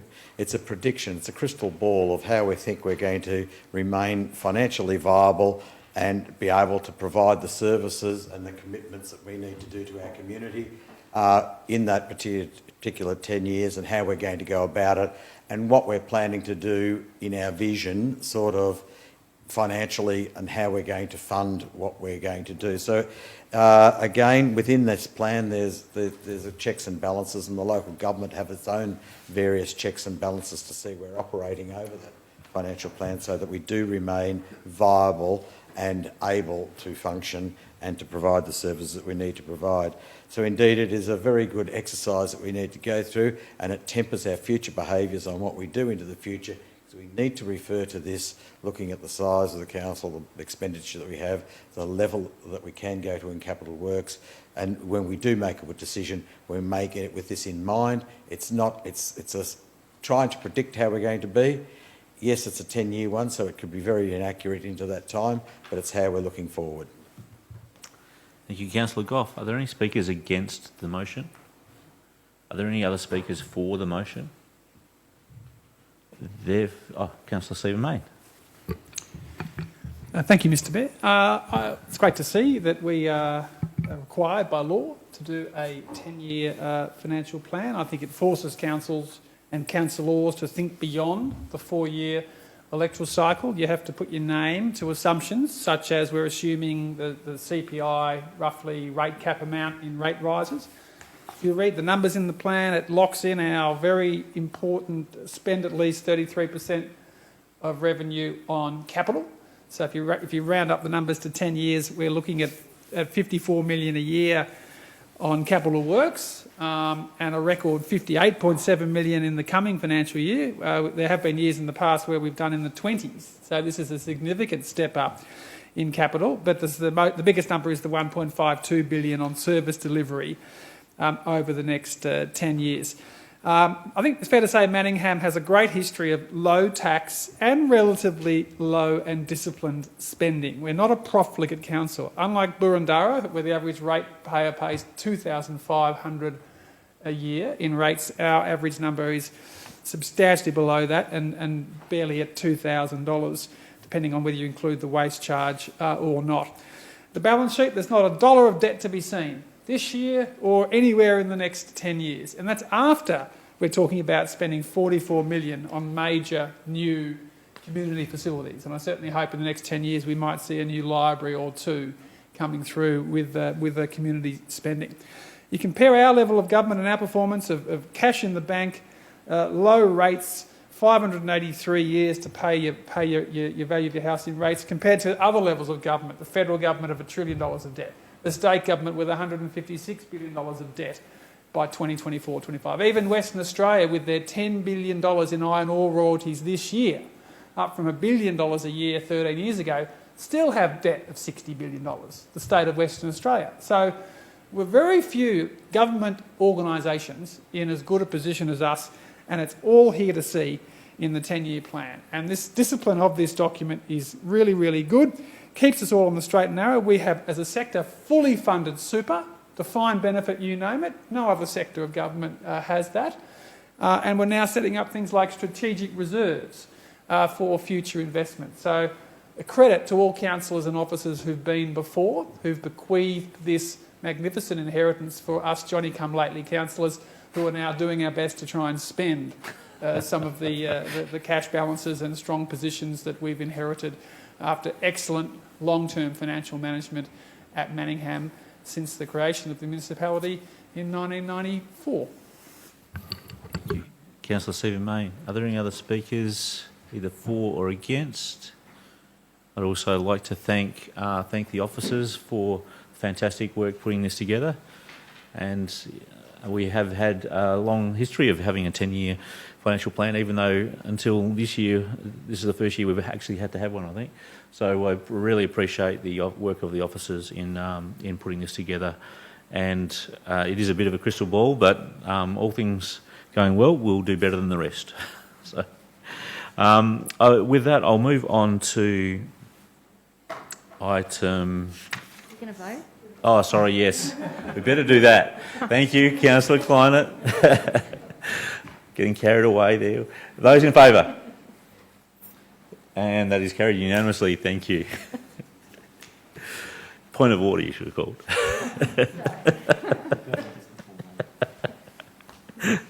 Okay, so we are now moving to item 13.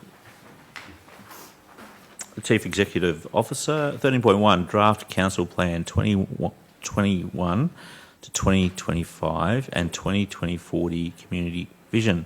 Do I have a mover? Councillor Laura Mayne. I move that the recommendation be adopted. Thank you. And do I have a seconder? Councillor Lang. Councillor Laura Mayne, would you like to speak to the motion? Yes, thank you, Mr Mayor. Just for context to the average resident, this plan is our big 4-year plan that leads the strategic direction of our council group over the election term. Council group has been really focused on this from the very beginning, starting with several full-day brainstorming sessions back in December. We've undergone community consultation, as we've reported on in previous council meetings, and our plan is structured around the 5 themes of a healthy community, livable places and spaces, a resilient environment, vibrant and prospering economy, and well-governed council. The vision that we are endorsing is that Manningham is a peaceful, inclusive and safe community.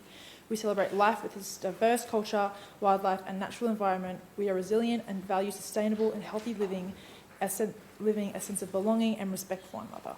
A few highlights I was glad to see was the overarching aim to be more inclusive through proactively considering all sectors of the community, improving accessibility and considering the vulnerable members of our community, such as gambling addicts, family violence, etc. I was also glad to see the strong focus on community, improving facilities, better engagement, aim to connect others, a strong environmental focus, protecting our biodiversity, improving our waste sector, planting more trees, which is always a popular request, and of course there's many more things that I could go on forever. Many things I'm glad to see, many things that we've reported on, and of course never forgetting our core, that's being paths, roads, streets, drains, parks, etc. I'd just like to take a second to thank the officers for all their hard work, especially Georgina, and I'd just like to say that even if you don't want to read up on the report and don't want to know what council's doing, have a look at the reports, even get a better understanding of your local community and the demographics. Reading through, I definitely learnt a few things which I was glad to take away. So yeah, thanks to everyone. Thank you, Councillor Laura Mayne. Councillor Lang. Nothing further to add, Mr Mayor, as Councillor Laura Mayne said it very well. Thank you. Are there any other speakers? Are there any speakers against, firstly? Are there any other speakers for? Councillor Stephen Mayne. Oh, sorry. Councillor Stephen Mayne and then Councillor Chen. Thank you. Thanks, Mr Mayor. Just a quick comment on the process. So previously, the newly elected councillors, it's a baptism of fire for the first 7 or 8 months where you've not only got to come up with a 4-year plan, but you've got to come up with your first year budget.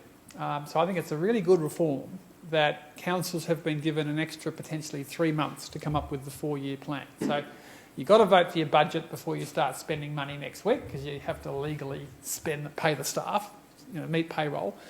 But in terms of actually mapping out a 4-year plan, I think it is a really good reform to give councils potentially an additional 3 months. We're only proposing an extra 1 month. We're going with our draft plan tonight, and I think we're looking to come back in July to approve the final plan. But that gives us a month, and the community a month, to email, submit, make sure that the plan lines up with the dollars. And I personally have been far more focused on the budget because what we voted on tonight is actually, spending 150 million. That's real money, and we can really get into the detail of the council plan. I'll just give you one little tiny example of something which I forgot to mention so far, but I'd love to see in the council plan. Is when you walk into the building tonight, you see a photo of all the men who've been awarded the Freeman of the City prize. So I would love to see an amendment to this plan that says by the end of this 4-year term, we award our first ever female recipient of a Freeman of the City award. So they're the sort of long-term little things that you can put in the plan. We're not saying we're going to do it tomorrow, but over the course of this term, on a diversity little goal, that's the highest honour we can award. We've only ever given it to men, and that's something we can set out at the start and then try and meet it at some point in the next 2, 3, 4 years. So it's a really good plan. I'm really thrilled to see car share in Doncaster Hill in there. I'm really like to thank the community panel, which put 5 days into this and gave us some excellent recommendations. And their advice is mattered right through this council plan. And I'd like to hear from those members as to are they comfortable we've really captured all of their advice before we give it the final seal of approval in July, which will be 2 months earlier than the law, but we are getting on with business here at Manningham. So I agree with Georgina's done a magnificent job working this up, and I do think it is a good plan that we should be proud of. Thank you, Councillor Mayne. Councillor Chen. Thank you, Mr. Mayor. Councillor Mayne talked about the high-level council plan, but probably for some of the residents in Manningham, they probably would be interested in some small things that I wish to just to highlight here tonight in the meeting. For example, youth. One of the major initiatives is to improve the support and services for our young people within Manningham, and exploring a youth hub and advocating for improved mental health for our young people. We all know that Council is in the process of establishing a youth advisory committee to strengthen the voice of our young people to Council. Council also wants to attract and support young people through jobs and career development and opportunities. So as the largest employer in Manningham, arguably, and the Council will explore initiatives to boost youth employment opportunities at Council. Probably a lot of young people will be interested in this topic. And also public transport is always close to my heart. So Council will continue to advocate the public transport campaign, but more than ever, Council will investigate options for an on-demand bus. Sometimes we call it telebus, as part of the Easton suburbs bus network review. And as a practicing lawyer and a volunteer at the community legal center, I understand that to most of the ordinary people, the legislation and system can be complex. So we want to improve access and education to services to protect our residents, including legal, gambling, and violence. So we want to have community advice that can be obtained in Manningham for our residents. As an economy, we will develop a 10-year vibrant villages plan to all major and local neighborhood activity centers to support our local business and foster our economic growth.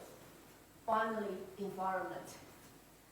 And the resident, you know who you are, and I have to say that Council has listened to the community, and Council will investigate the provision of e-waste drop-off hubs to collect small e-waste items. There is a small things that we can do for the environment. Thank you, Mr. Mayor. Thank you, Councillor Chen. Councillor Lightbody. I'd also like to thank all the officers and for putting this report together, and I'm really excited for it to go out to the community for consultation. Some key areas of action that I'd like to highlight in the draft plan are that there are actions that work to increase the tree canopy, encourage and investigate new ways to help our community access things such as solar, as well as help grow the market for recycled and sustainable products through our procurement processes, and develop a waste-wise policy to eliminate the use of single-use plastics and soft plastics in council operations and functions and events held on our lands and in our facilities, as well as introduce food and organics waste processing and facilitate the uptake of EVs. Something else that's really important to add to that long list I just said is that the council plan really works to advocate and raise awareness for all the different groups within our community and all the different communities within our community, and ensure that we act as an inclusive council and respect everyone. Thank you, Councillor Lightbody. Before we go any further, just clarification, Councillor Stephen Mayne, it's actually coming back 24th of August.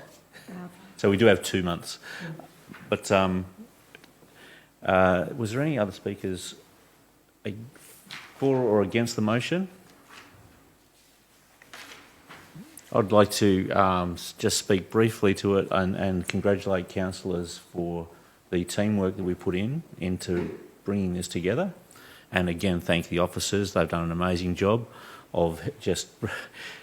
At times it looked like it was never going to come together, but it did, and we really appreciate the patience and the cooperation and collaboration of officers in bringing this together, and really listening to us as a group of councillors. So this is a council plan that I hope that we can all be proud of, and I hope that in 4 years' time, because it is a 4-year plan, it'll effectively run into the next start of the next council's term, that we will look back on and be able to have a lot of ticks against what we did achieve against that plan. And so with that, I will put the motion. Those in favour? And that is carried. Thank you, councillors. That's unanimous for the record.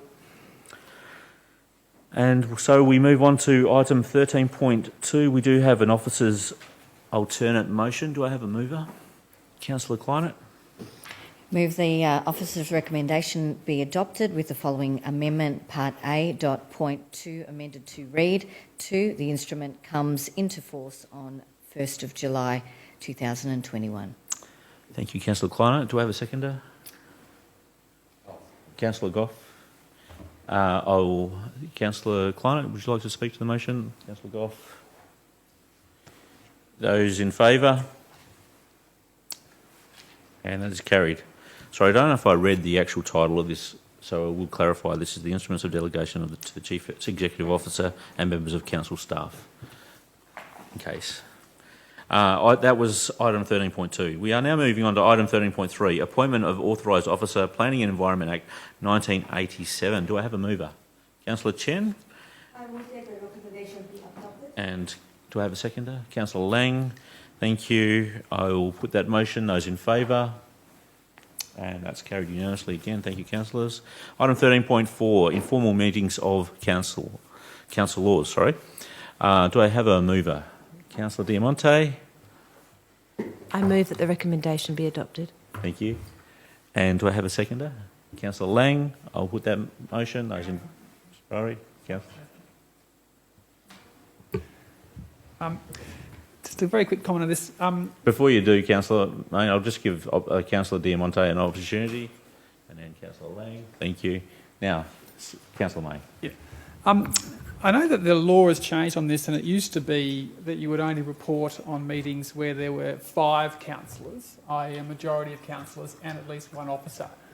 And I note that we've now got a policy which is presumably following the new legislation where even meetings with just a solo councillor and 1 officer are being captured and reported. So if you look at the detail in this, we can see, the planning watch list in Waldo Ward and Currawong Ward reported to the public after a one-on-one meeting between one planning officer and 1 councillor.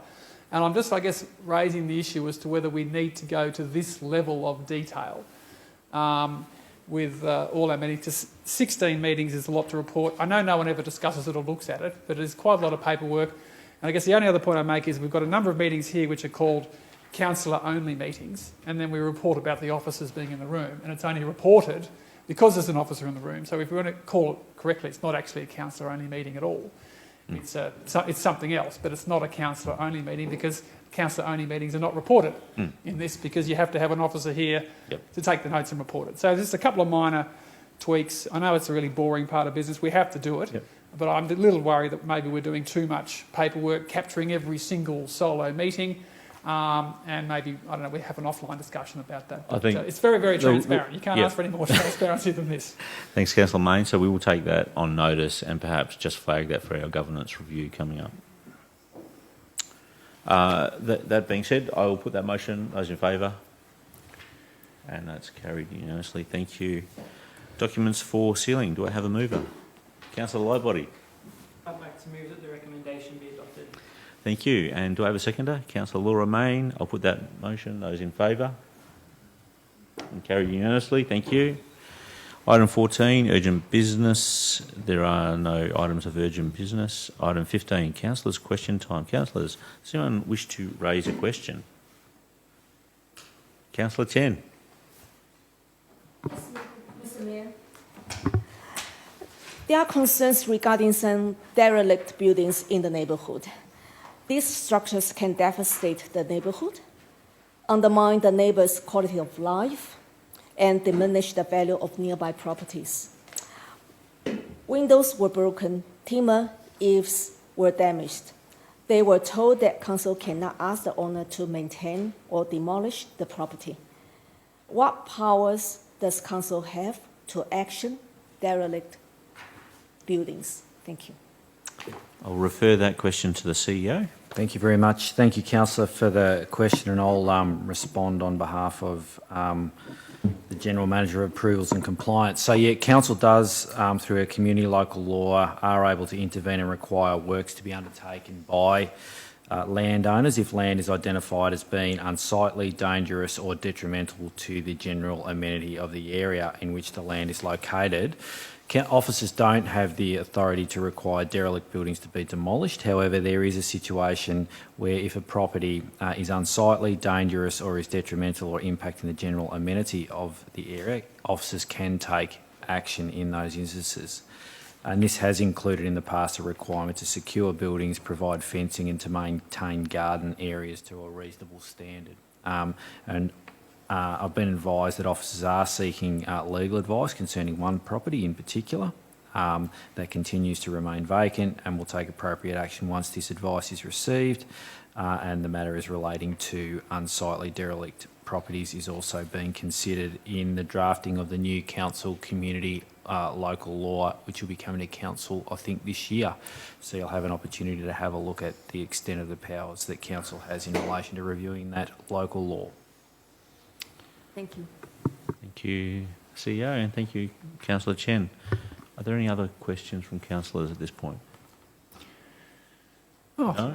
Councillor Stephen Main. Yeah, Mr. Mayor, I was very disappointed I didn't get a chance to go to the National General Assembly in Canberra of the Australian Local Government Association. I was wondering if anyone wants to, you or the CEO wants to report back or comment on the conference, any particular striking presentations or learnings? Yeah, there was some really good presenters. The number of councillors, I'm actually asked some of the councillors to report back at some point on the learnings. I'm happy to do that now, but it's probably not without notice. So I think that we'll just, But I think, we did get to see, unfortunately, the acting Prime Minister's last speech when he was Deputy Prime Minister, as he was walking into a crucifixion.